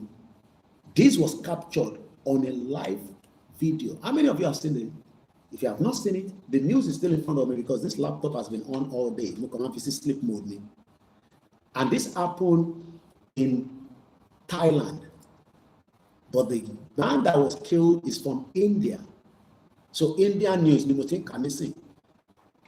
the headline was, Indian man attacked by tiger in Thailand while taking a selfie. You have pushed Nigeria to the wall and they will react nasty. If you think that the Biafra are quiet, they are pained, and you can tell that they shut down the whole of Southeast yesterday to honor their fallen heroes that was killed by Britain. Some of them disagree that, we are also involved because we supported Nigeria, the Yorubas. And that's why they always call us the Yaribas, the this and that. We can never be one. So that's why we better command law. And the ones that wants to operate on our land, we will know who they are, and we will still let them operate under the rules and regulation of our land. But what we are doing right now, the Igbos will curse you. And they are still going to be in your land, and you cannot do fuckery to them. The threatening one in Lagos State. The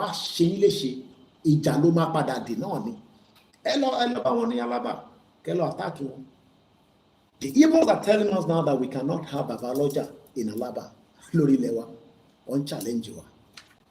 So rather than us to have a country, so that we can rewrite our history back quickly. Not that we are going to chase them away. If they are comfortable to be then they have the right to close their business, sell their house, and go back to their land. That's what we are saying.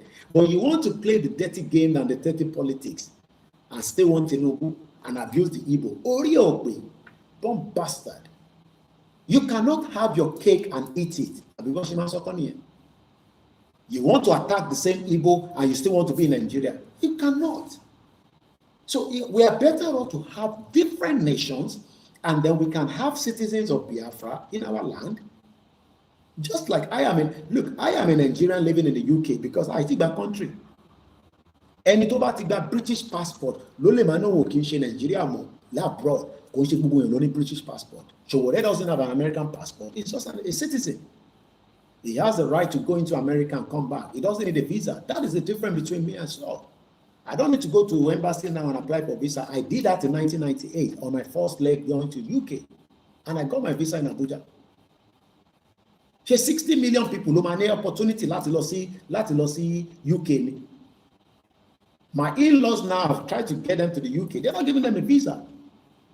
But when we have our Yoruba country, we can then rewrite history, rewrite our economy, rewrite our security, and have a cordial relationship with the same UK. If the UK is not going to give us a visa, we're not even going to apply for visa. If they are not going to allow our citizens to go to their country, then they're not going to do as well, because our land is enough to feed us and look after ourselves and trade elsewhere.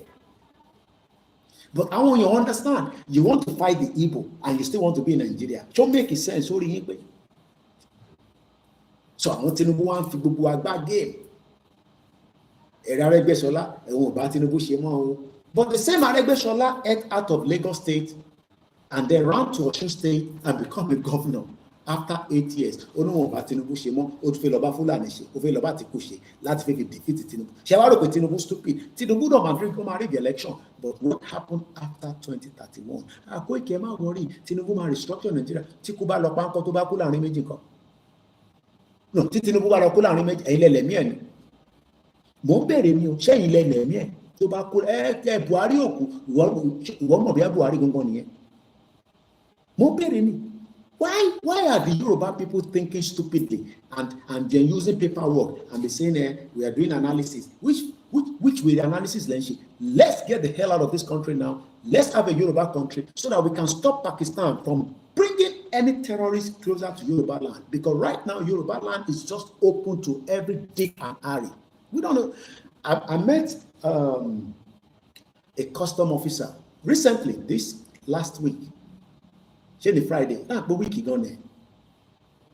Only border to wọlé Yoruba to Womo is more than 150 from Benin Republic. Only border to Womo custom officer ni. Only to 150. Mwani ṣe gbogbo border lo man only níbo láti possible. So every day you are sleeping, you are building your house, you don't know the infiltrators that are coming into the land, and they might end up moving closer to you. Only there will take out. You don't support you for Yoruba country. And life is about give and take. Only God knows what happened in Thailand. This man did not travel to Thailand to die. Oh no, see Thailand. Thailand is a beautiful place. Touristic place, tourism. They don't have anything. Tourism of India. But you got to be very careful because I want to do the bond. You got to be very careful. You can see a female, you might end up taking it to the hotel, you realize that but a lot of people travel there. It's a place that you can visit, But what we are saying is that you will die in the hands of tiger. So all I'm saying before we wind down the broadcast, and I appreciate everybody before I go, is that we should be firm and tell Tinubu, which is the most important part. And I will not interrupt the reading again now. As the president of all Nigerians, you ought to listen to what increasing numbers of important Nigerian men and women, including northern men and women, are saying more and passionately these days. They are saying that it is more sensible for the people of Nigeria to find a way to separate peacefully now, rather than insisting on holding on to a Nigeria that is already crumbling rather than delaying Nigeria implodes, rather than delaying Nigeria implodes. Sorry, my mouse moved a little bit forward. I don't know whether forward or backwards. Apology to those of us that are listening. It might be no. I think I have to come there a little bit.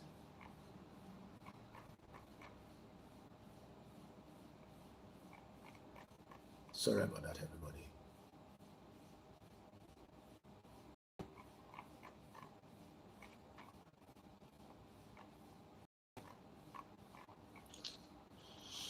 Oh, my mouse moved a little bit and now I've lost that part.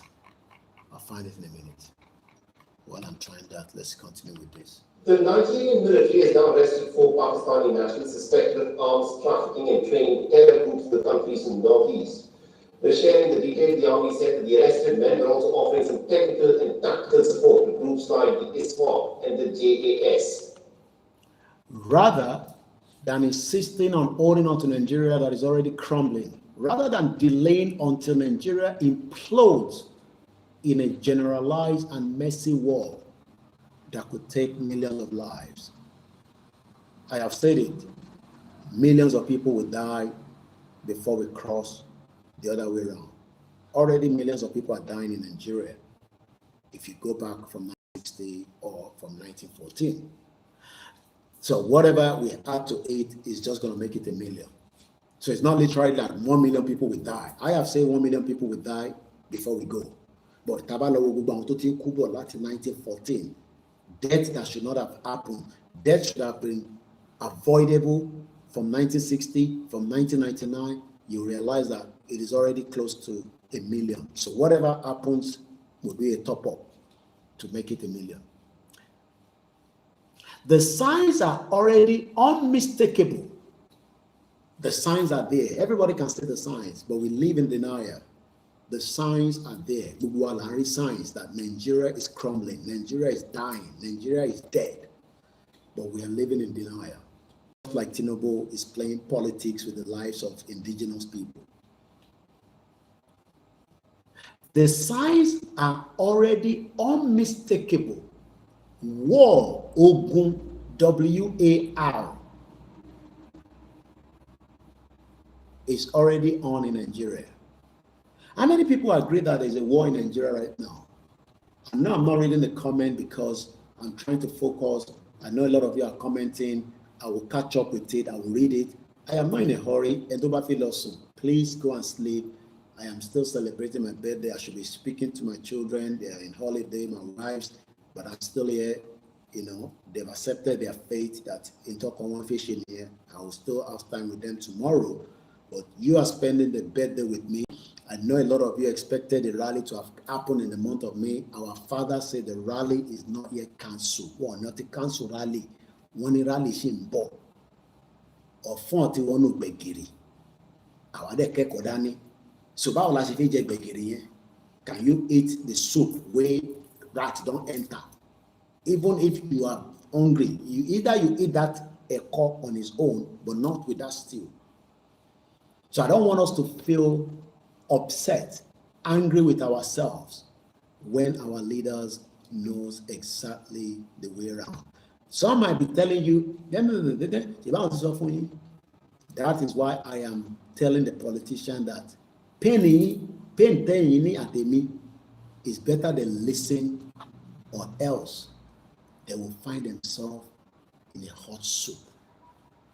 Anybody. Don't expect any country to come and rescue you. We first have to come up and defend. Please love this broadcast. Sorry. Love the broadcast and help me to share because it is in the interest of everybody. Eshegoni, owó ni máa gbà lọ́wọ́ yín ẹ̀gbọ́n mi Peter. Iṣẹ́ tó ń ṣe ní London tó bá ṣe fún mi ní £30 kò pọ̀ jù. Owó wà lọ́wọ́ ẹ̀ ẹ̀gbọ́n mi dáadáa. Owó ni mo fẹ́ gbà. Not just happy birthday with money. 10,000, 100,000, 1 million. so that I will know. At least I can send money to Omodua. On my behalf. Let's come back. I said this is the most important part that I'm begging Tinubu. I am pleading with Sheyi Tinubu. Don't joke with your father's life. I don't have any problem with your father. I don't have any problem. But our problem will be that if your father say is insisting on going for 2027, we are insisting from 2025, we are exiting this nonsense country. I know you are capable yourself. You are a man. I'm a man. Look, I am 47 years old today. I'm on 1978, Nini. I have told you, Sheyi Tinubu, let us look. Your future can be bright in Yoruba land. There's no doubt about it. And I'm not here begging you to moral. But sorry to ban so Koiki, shut up. Because I know you will say that with your colleagues about your attention 5G.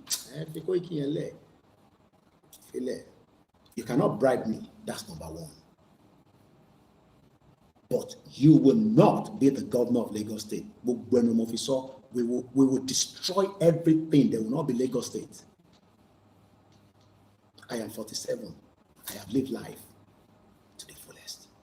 I am still praying for long life. Oh, need the governor of Lagos State.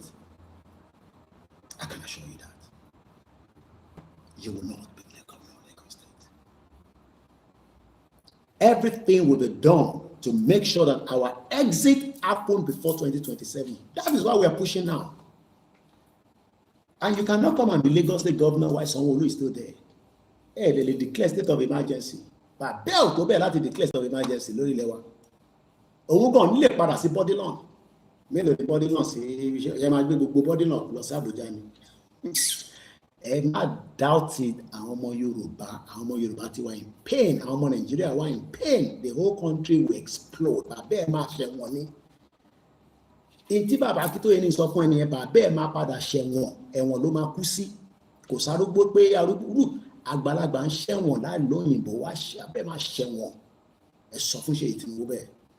Ẹ bá ń fa account number síta. Ẹ̀gbọ́n mi fẹ́ fún mi lówó, kò ní bàjẹ́ fún ẹ. Ẹni máa send ẹsẹ̀, mo ní nọ́mbà ẹ lọ́wọ́, Peter Ọládélé. Èèyàn ti gbowó ṣá.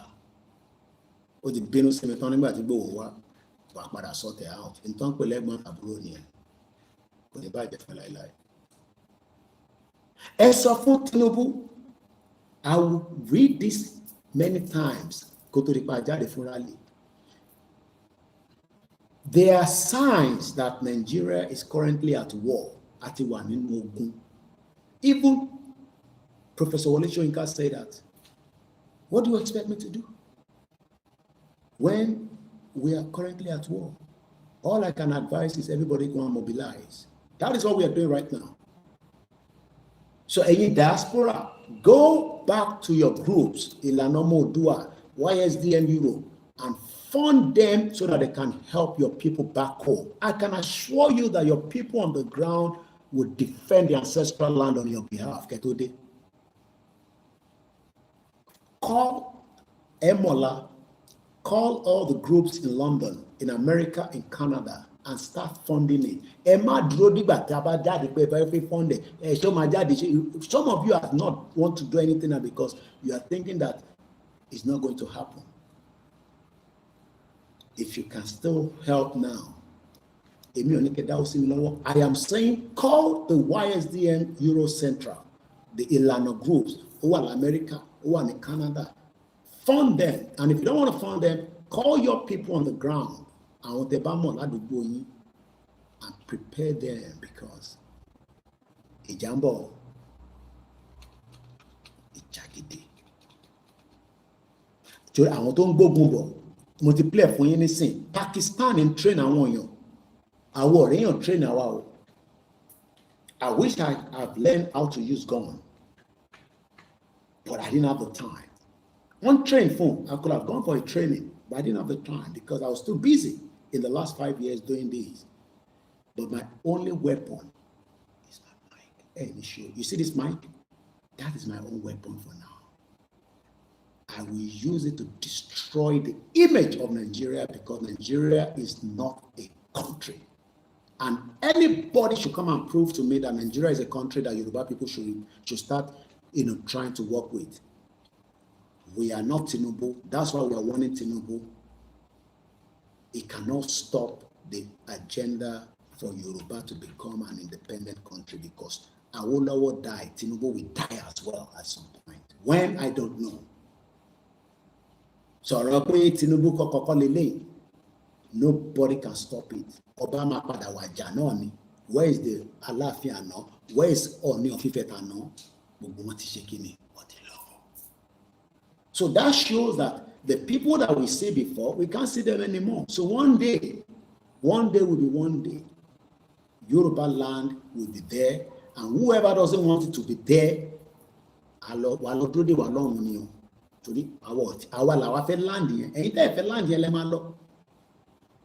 and for those of you that are fighting the Igbos, you can't fight the Igbos while you are still in Nigeria. Two ways around it. Let's get to Yoruba nation and let's draft a new constitution that will protect our land. And the Igbos, the Hausas, and whoever wants to live with us, the Oyinbos, the Europeans, the Chinese, the first thing is that we respect our land. The laws of the land. You cannot use the law of the land now against the Igbos. They will fight you back. They will take you to court. They will prove that they are part of Nigeria, that British created, even though they are not part of Nigeria, because everybody has where they come from. So, just to wrap this up, then I can read comments, then I will quickly give us a summary of the Western Togo, Timothy Fisile as well, because we're already about 3 hours into the program, so that we can wrap it up maximum by 2, hopefully. The signs are already unmistakable, according to Babakito Tinubu. War, Ogun, Otiwano, Nigeria is already in Nigeria. So, shut up. Everybody knows there is war in Nigeria. You can live in denial, that is your own bloody problem, not mine. Nigeria is already frightening, similar to Yugoslavia of 1990. 1990, Koti. I'm not been in 1990. I think they were 26, if I'm right. So, one more 26, don't say for me, be shut up. Wo, even don't share in Nigeria, Oti Shelleri, but on Tiba Bear at year, Toshi Jiggy, to be in 1990, one Jago Buruku in Yugoslavia, Mwali. One bastard, don't say for me, shut up. You don't love me back bad. She back bad, that to Baba, or that to Baba Kitoye. Púpọ̀ nínú yín bàbá yín tó ti pé 90 ó wà nílé ní sense fún fídì ẹni bàbá Kitoye máa ń dá jẹun ni àní bàbá máa ń dìde báyìí kò ní láti ṣe máa fọwọ́ gbé tí àdúró. So wọ́n ló máa sọ fún mi pé Nàìjíríà máa dá ìjọ ọ̀rọ̀ bí bàbá ẹ̀ ìjọ ọ̀rọ̀ bí ẹ̀ ìwọ́n tó bí ní 1990 ṣé wọ́n o witness ìgbà tí MK Abiola tó fi ṣe president tó fi ṣe election ṣèbí 1993 you were 3 years old idiot àwọn ọmọ TikTok. Indomie, shut up. Nigeria will be better for Nigeria. You don't go better for Nigeria. Stop deceiving yourself. Will be better for Nigeria. So better for sumo Yoruba nation, Yoruba country. Ile Oduduwa. Kile ele gbe. Tori Nigeria ò ní gbé anybody. Just to close that, Nigeria is already frighteningly similar to Yugoslavia of 1990. By 1989. Yugoslavia was already close to breaking up. And some of the nations of Yugoslavia had been agitating for self-determination and a sovereign statehood for some years. Just like how I'm not saying anything. But lóòótọ́ kò pẹ́. Báwọn ọmọ Yugoslavia náà ṣe ń fight títí. Nígbà tó lórí burúkú ìjọba wọn ò fẹ́ gbọ́ tó fẹ́ gbà. Ó wá di kémi. But the strongest political leaders be Tinubu nisin. Yes, Tinubu is a strong Yoruba politician. There's no doubt about it. We give him kudos to that. But in totally ìrànlọ́wọ́ nisin ni pé kò ń ṣọ̀rọ̀ 2027. Push Nigeria to the final breakup and let everybody go their separate ways. Why them agbóríyìn?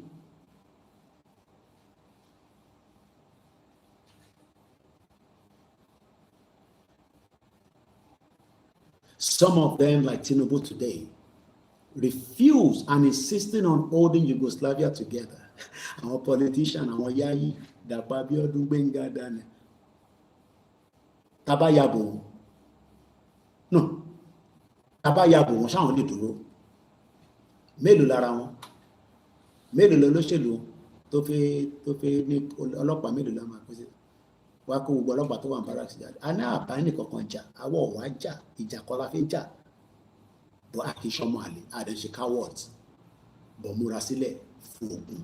Torí Nàìjíríà, sórí ogun ní Nàìjíríà wà nínú ẹ̀, so àwọn tó máa kó jáde yẹn, àwọn fi wá ja ogun ni, so àwa náà tàbí fi jáde, a gbọ́dọ̀ dira dáadáa. Bọ̀ Koiki à níbọn, èyí tó wà lọ́wọ́ wọn yẹn, àwọn bá ṣe lè gbá lọ́wọ́ wọn tó bá dójú ẹ̀. Tó bá dójú ẹ̀, èyí tó wà lọ́wọ́ àwọn yẹn, àwọn bá ṣe máa gbà. Torí àwọn ní nǹkan tàbí fi jà. Bọ̀ sórí tìbílẹ̀ yẹn, tó bá lè ṣiṣẹ́ dáadáa díẹ̀ sí, níwọ̀nba díẹ̀ tó tún kù yìí, kódà tá bá ti jáde gan, o lè máa ṣèbílẹ̀ yẹn lọ. Bẹ́ẹ̀ ni, ìwọ tó dẹ̀ mọ Báíbù lò máa lò ó. Gbogbo àtẹni tó rọ́ lápá, àtẹni tó rọ́ lẹ́sẹ̀, àtẹni tó fọ́ lójú, gbogbo ọlá máa kóra wa jáde. Tó bá wá bí Tinubu dá kó jẹ́kẹ́jẹ́ ta sílẹ̀. Gbogbo generation ẹ̀ títí dé Ọ̀ṣun state ti wá yẹn, wọ́n ní gbádùn ayé wọn. Àfi tó bá jẹ́ pé ìgbà nílẹ̀ Yorùbá ṣe fún. Tó bá ṣe pé ilẹ̀ Yorùbá ní Tinubu ti rí gbogbo owó tó ń ná, tó ń lò, tó fi ń ṣe tó ń ṣe lénìí. Tó bá tó àsìkò yẹn kó ṣe jàmbá fún wa. Yugoslavia ultimately imploded violently into a war that took hundreds of thousands of lives. A war so viciously bloody that it has destroyed forever the names of powerful politicians. If Tinubu is not careful, one, ànírántí Tinubu ìmọ̀ láyé ayé máa fi parẹ́. Ayé ò dẹ̀ ní parẹ́ bí àṣà grandma mi, anáyé kankan parẹ́. Èèyàn nú ẹ̀ ló máa kú, wá dẹ̀ máa bí sí. Láti jọ́ tó sọ fún ipá ayé máa parẹ́ nísìn, Jesus ń bọ̀, kíní kan bọ̀. Àìkẹ́ni kankan gbé gbogbo. Let me leave that for now. Màá tún ṣàlàyé bẹ̀rẹ̀ fún yín dọ̀dà tí bá láǹfààní àtúntún jáde lọ́la. Táwọn family mi bá gbà mí láyè, because I don't know what they plan for me tomorrow or today rather, because it's my birthday. But mo fẹ́ gbé wa dé Western Togo. Some of you don't know Western Togo, but go to one of our listeners, a big mom in America. He sent me this quick link, and I'll do a further quick research. Not that I don't know Western Togo, but something came up as they're also part of the UNPO. UNPO, tell me, say UNPO, yes, that UNPO is still valid. I need to charge this phone. If not, I don't know how many battery he has left. Let's put that back into the booking wheel.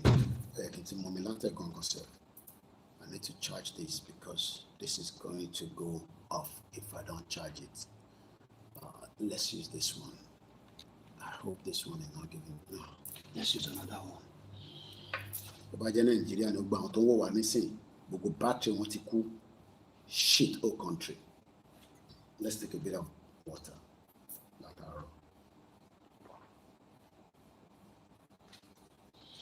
And let me put on the small fan here. But air condition for me in Africa. When I got this exact link, I'm seeing it for the first time. This particular headline I'm going to give us now. Western Togo is also registered as Yoruba people have done on the UNPO. So they are using the UNPO to fight their case. This is now like talking from somebody that wants peace. I am now a man that wants peace. Diplomacy, policy, if that is going to be the situation. So let's read a little bit.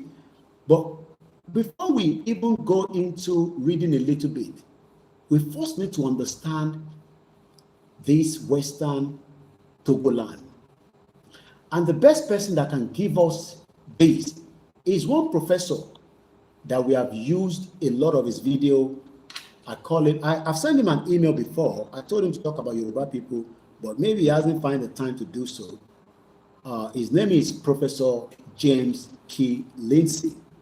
And he actually replied me. Send a message, maybe he will have taken it further to do so.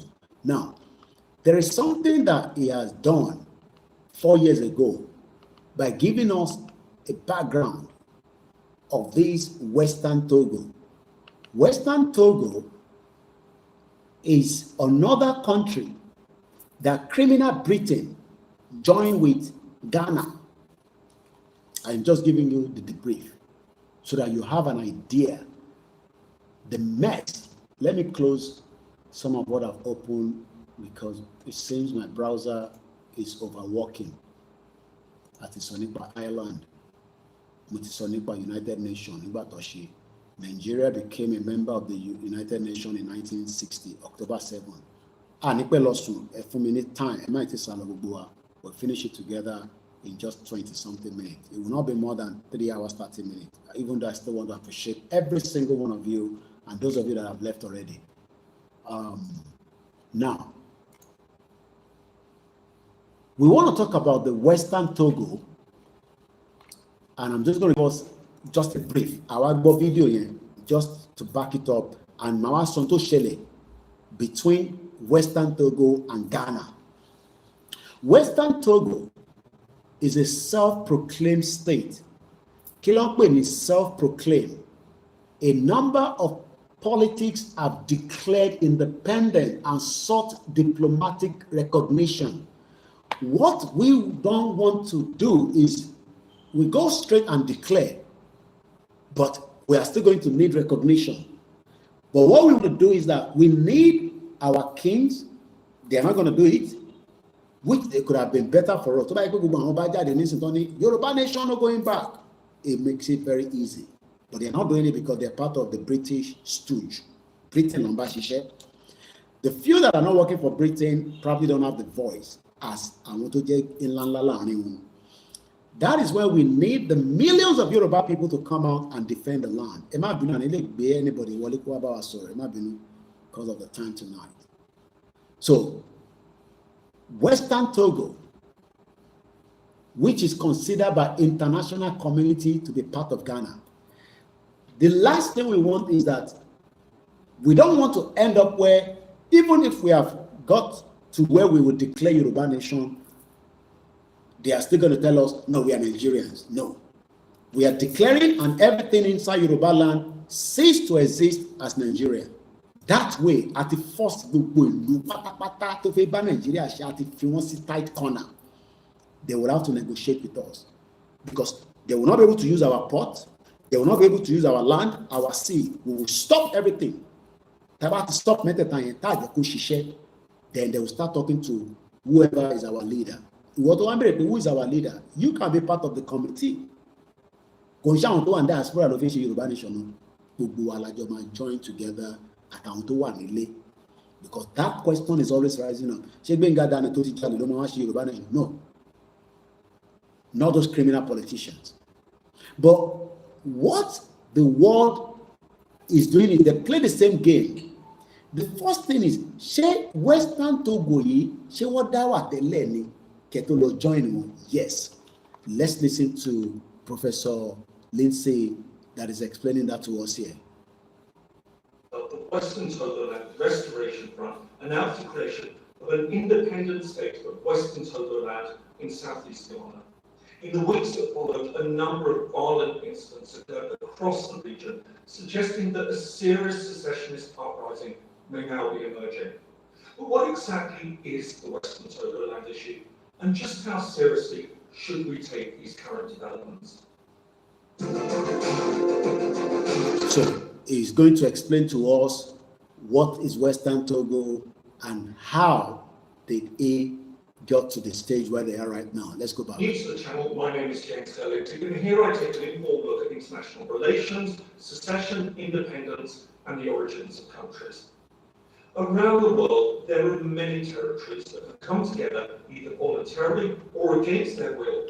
Now, there are many countries that have been forced together against their will, like Yoruba people, Biafra, Hausa. So, coming back again here before we go back to that video, the fact is just that what I want us to understand first is that The German Empire established the Togoland Protectorate, just like the British did the same thing with Southern Protectorate and Western Protectorate. In there was nothing called Nigeria until it was joined together. They now call it Nigeria in 1914. The same thing with the Togoland. So the Togoland Protectorate, officially Togoland Protectorate, was a protectorate of German Empire, just like the British Empire on our own side. In West Africa, not new. From 1884 to 1914. So as at that time, this criminal, they were running all this land as if it is their annex.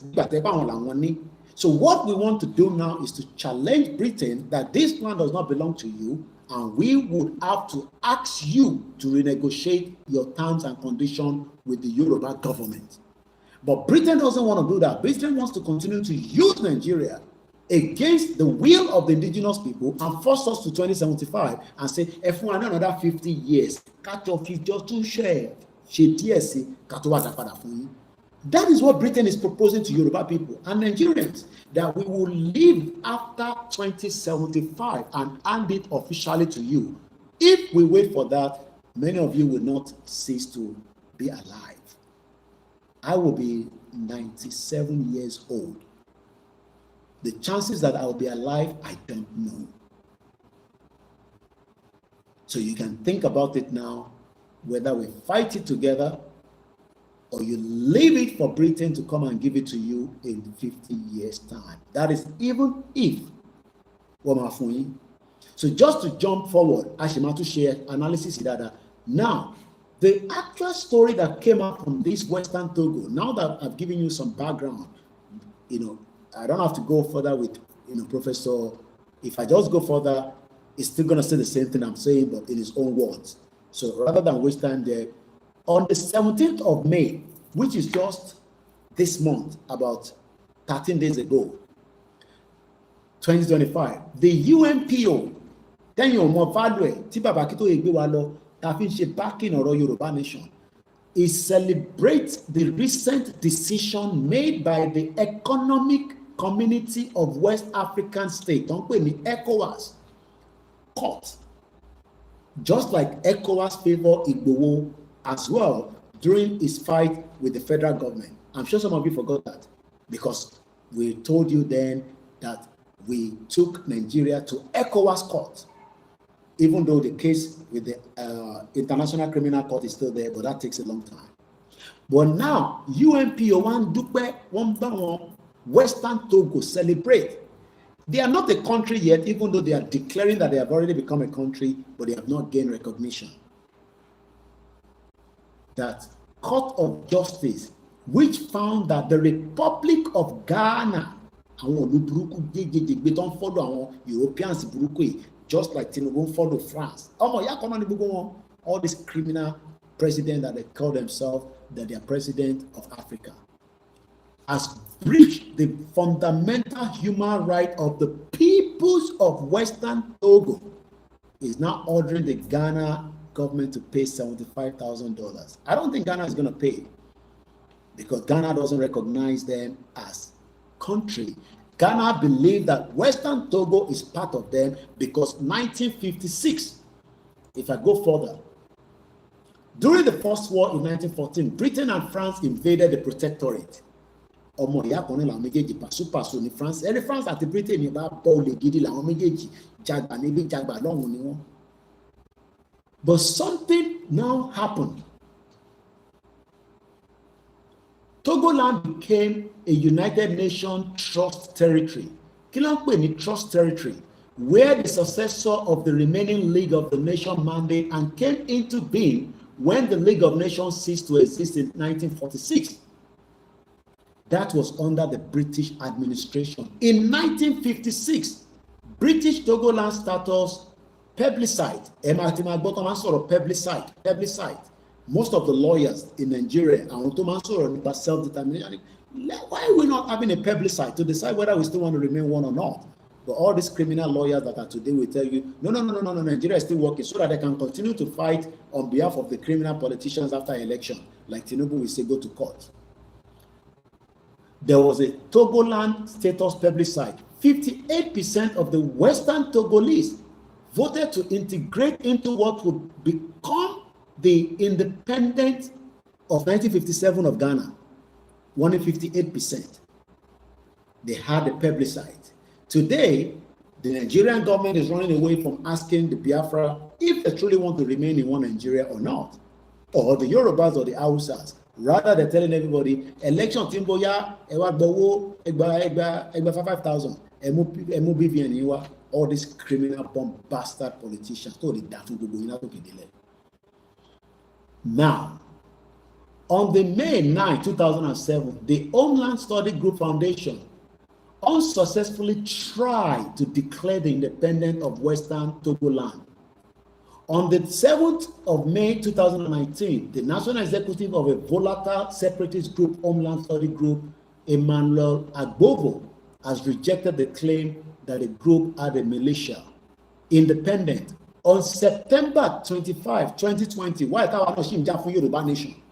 do you know that secessionists, as they call them, demanded that Ghanaian security force leave the volatile region after attacking several police stations in the North Tongu district of the volatile region? In a press statement declaring their secession from Ghana, the Homeland Study Group Foundation, under the leadership of Charles Comey, declared sovereignty over the area. So you can see that so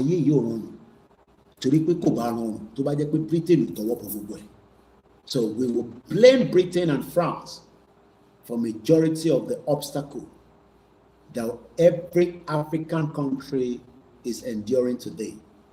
And for Yoruba people to be free and to be free for the rest of their life, you would have to also come out in wherever you are around the world when Baba Akintoye finally made the call for us to come out and defend the ancestral land that belongs to us. If otherwise, everybody should go and wait till 2075 when Britain might think they might return it back to us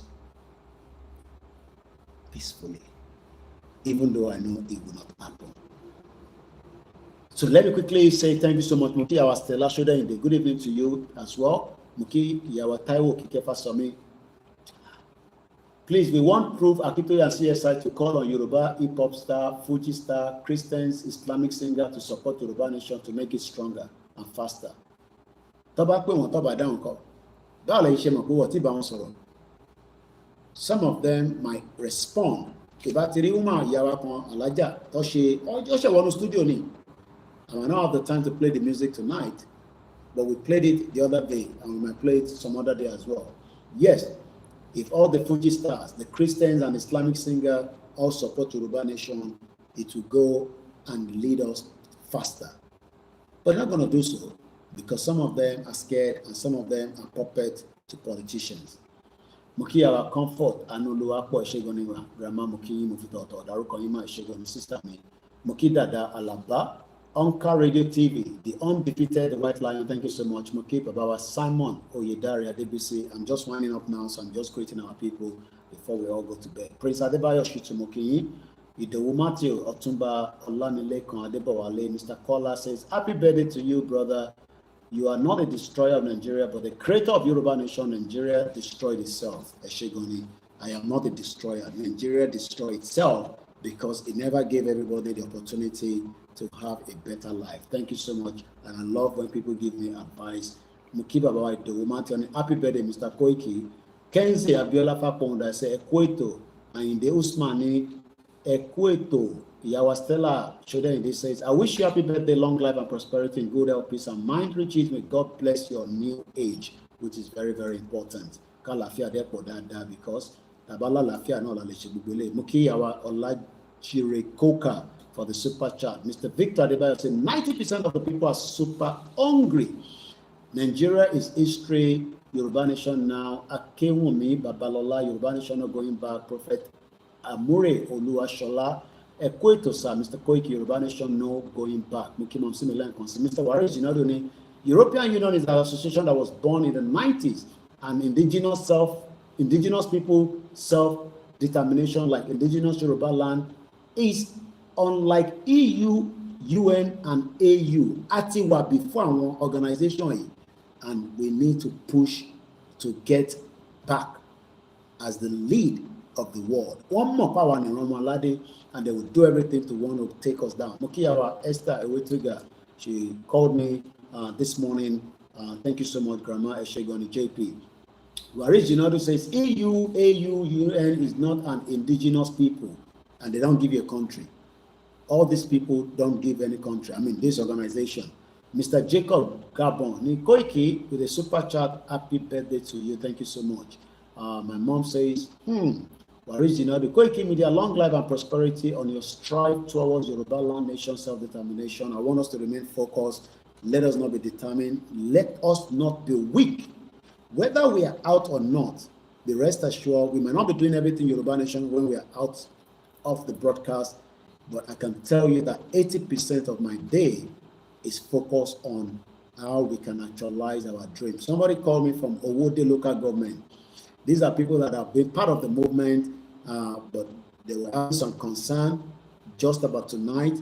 I was speaking to Ilorin. So whether we are here or not, people call us, they send messages. 80% of my day from morning to night is actually for Yoruba Nation. So whether you are seeing me live and you are not seeing me live, we are doing a lot of back work when we are not online. And it's not just me, across board with all others as well.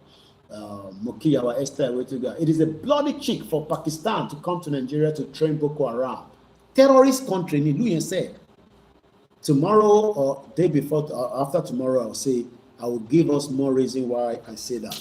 Pakistan, mocking the agenda, but we know the agenda is an Islamic country and what on train. Islam is a good religion in the Southwest, but anything after the Southwest, forget it. They are jihadists. At now, influx of terrorism threats or traces in Yoruba land, you can tell from some of the scholars, Boshin Soro, Boshiman brainwashing, Tamadi terrorist Kale. Many children in UK converted to Islam and become terrorists just by watching videos online. All these UK government camped on them. Àwọn ọmọ Yorùbá méjì kan wọ́n ṣá sójà ní Woolwich, wọ́n sì wà lẹ́wọ̀n báyìí ní Belmarsh. Wọ́n convert sí Islam ni. So Islam, like I said, in the Southwest, gbogbo ẹ̀kọ́ wọ pátá nìkan kó máa lọ, kò sẹ́ni tó máa rí ẹ. Bó bá wọ ṣòkòtò ní Kwara State lẹ́nìí nísìnyí, wọ́n á nù ẹlẹ́gbàá. Whereas the same àwọn èèyàn wọn níbẹ̀, not all of them, we saw ọmọ tó kun gẹ́ọ̀ yẹn tó ṣá sí wẹ́wẹ́. So mo kí bàbá Táíwò Ọlá Ìwọlá, happy birthday to you, your new glorious day. Mo pè gbogbo àti fún alówó lè nu ká tó máa lọ. Ọkọ̀ ààrẹ tó ní Kóìkì àti send owó sí account, happy birthday mo kàn ká látàárọ̀. Grandma Lee Ajayi. Grandma Lee Ajayi is from Ìjàgbóyà, Ìgbójayé, níbi tó ti bọ̀bọ̀ tó gún yẹn. Wọ́n ní akọni ọkùnrin ni. Ọlọ́run ló ní kó jẹ́ àmàlà tẹ́wé dáadáa. Aziz, all the way in Miami, Mokiera, the brother, Noni Media, Google Media, happy birthday to you, my brother. Prophet Amore Olushola, happy birthday to you, my Mr. Koiki. Yawa Esther, Oluremi Ogabi, Iyami Eku, Iro, Ilu, Eku Oro Ilu Le Yoruba, Agbewa, Lórúkọ Jésù. Ká má gbàgbé bàbá kí tó yẹ ní 3 days, Monday, Tuesday, Wednesday, we should fast. And I had it again. Emma Koiki ló sọ bàbá ní kí gbogbo akálọ prepare white. Bàbá ló sọ I had him at the interview with Alhaja Quinara and Emola yesterday. Unfortunately, I don't know what happened. I didn't download the video in time, but the YouTube channel of the Yoruba World Media seems to be down. I hope they have a backup of the video so that we can have it, as an extract to use. Wọ́n ní kí gbogbo wa ní white, ẹni tó bá dẹ̀ ní white, ẹni tó bá ní kó wọ̀. Tó bá ní flag kò mátà, ẹni tó bá ní kó wọ̀. Tó bá ti já ní ká jáde. Ẹgbà ọlá máa jáde, bàbá ti sọ lánàá pé ọmọ wa ṣe announcement yẹn, and that's all I can say. Kí ló dé tá a ṣe jáde ní Monty?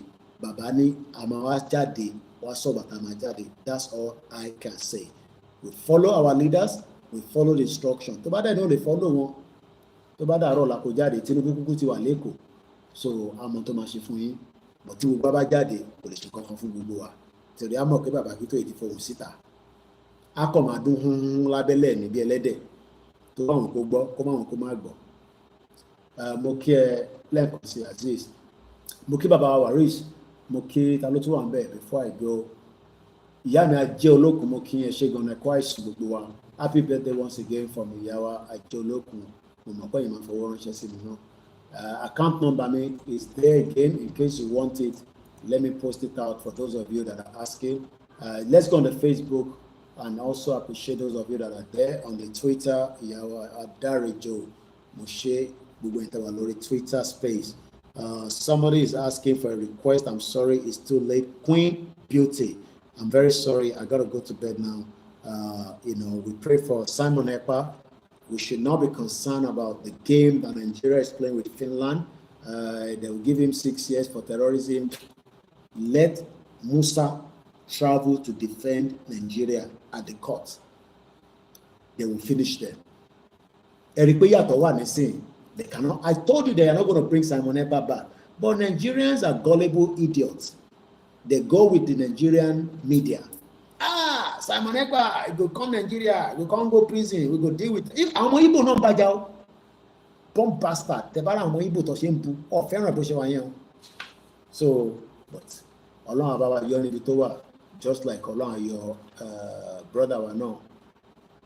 So who else is there before I go? Let's quickly Mr. Mutiu, thank you so much. I think I've come across everybody. Usman Wahab, thank you very much. Baba Kunle Shita, we had a lot of people that have watched it.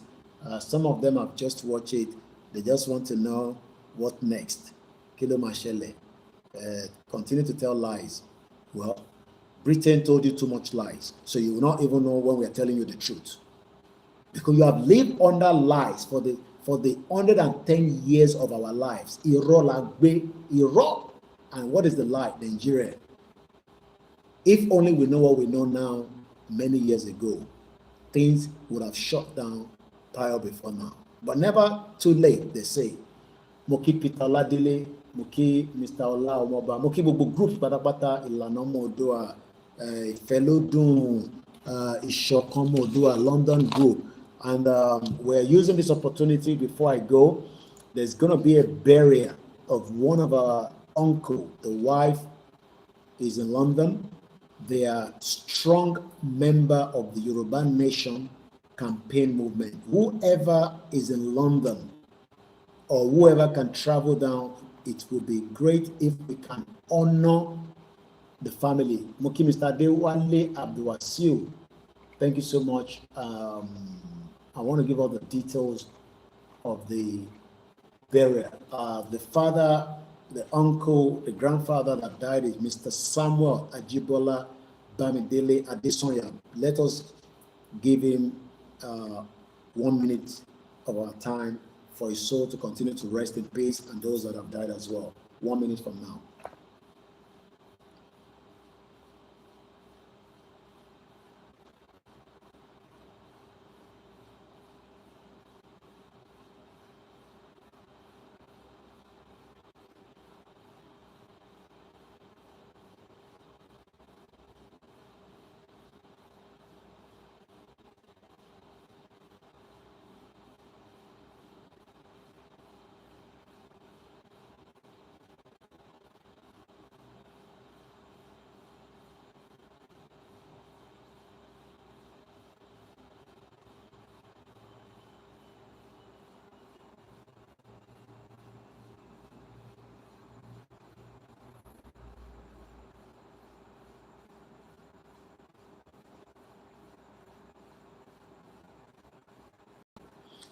And his gentle soul continue to rest in peace. He was born in 1957. He died this year, 2025.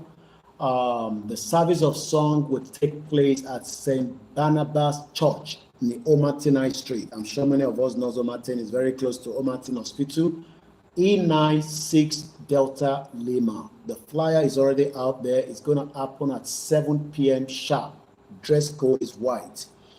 If you are privileged to attend, the wife attends almost all our rallies. She has been part of the movement with the husband. Some family fight each other, especially after Duke Onitiri came. Family split as well. Our confetti, Babakitoye, and but this family remained loyal to Babakitoye and Igboho. So let's continue to pray for the family. The burial will now take place. The funeral is on the 12th of June, which is still about 2 weeks from now, Thursday, where there will be songs of praise at St. Barnabas Church, Neomartin. I'm sure if you find the postcode, you can find out how you will find yourself there if you're traveling by public transport or if you're driving. Mobewa. I am not going to be around, hopefully not. But if you are going to be around, please do try as much as possible to attend. The funeral itself takes place 2 days after, which is going to be at St. Mary's Church, High Street, Meeting Hall, Bury St. Edmund, which is IP 287EE. That means that they're taking the burial to Ipswich. I believe that is the postcode, if I'm right. If you can travel with them, fine. If you cannot, then try to attend to London here, because the IP 28, I believe that is Ipswich, if I know London very well. She IE, look where I yeah, IP 28. IP 28, Ipswich here. IP 28, UK.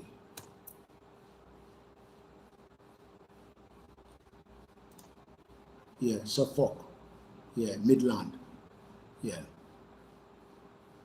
So I don't think everybody might be able to attend that, but if you can, it would be nice. But Ejeka can support you. They're not asking for money, but you know, if you can. They also have these websites where people live. I've done my own. You can leave your own, what's it called? Goods. Call on Kodroti, our family, Kodroti Auntie Dada. She personally sent me this as well. Mrs. Jenny Adesonya, Olabandroti, we love you. And uncle, like I said, is resting. And just like our Janet Fashaki and the rest of them, we told you about the Kogi that died just a couple of days as well. Said Amabota and the rest of them, and those that we remember and those that we didn't remember to mention. Call on phone like Bugua. Awatoku, we will have to fight it to the end. Eshegoni Yoruba Space TV for the super chat. And thank you so much, my brother. We love you. I'm not sure whether you have the video downloaded before the YouTube channel went down. Tibabakito Itoship on the World Media. I was going to call you. If you have it, please upload it quickly so that I can extract what Baba Kitoye said yesterday. Mokikeke Okus. And as I leave us, I will be saying good night, good morning, and I hope the message is clear. We're going to have a Twitter space. Hopefully, somebody will fund it so that we can have our MixLR pack. We need to pay them $30. That's the reason why we didn't have it turned on tonight. Owoni, it is somewhere. So the little that we have, we cannot do more than what we can do. But hopefully, maybe I will have money tomorrow to pay for it. If otherwise, we will still manage what we have. And on that note, I have to go to bed now. It's exactly 2 o'clock in Africa. I know it's late for most of you as well. Thank you so much. And I hope we will continue to be loyal to our leaders. Emaika Grumble, Nibakwe Wani Kajade, Iti Jade, Abama Jade. Baba Kitoye will give us the announcement. Igbo will give us the announcement. And we will eventually have our outing. Our serious outing. Our call of Nigeria. Or go to one in Nigeria, like people say. And like somebody said to me, Koiki, stop saying you are destroying Nigeria. Nigeria destroy itself, and there is no remedy. And on that note, a very sweet dream. This is Koikimedia, bringing the world closer to your doorstep. If I didn't mention your name, please don't take it personal. Below for real, I cite you, my brother. And those of you that still want to help, please get in touch with all your groups across the world, especially Ilano, the YSDM, that are set up that can at least, take funding that will also go straight to the movement. And on that note,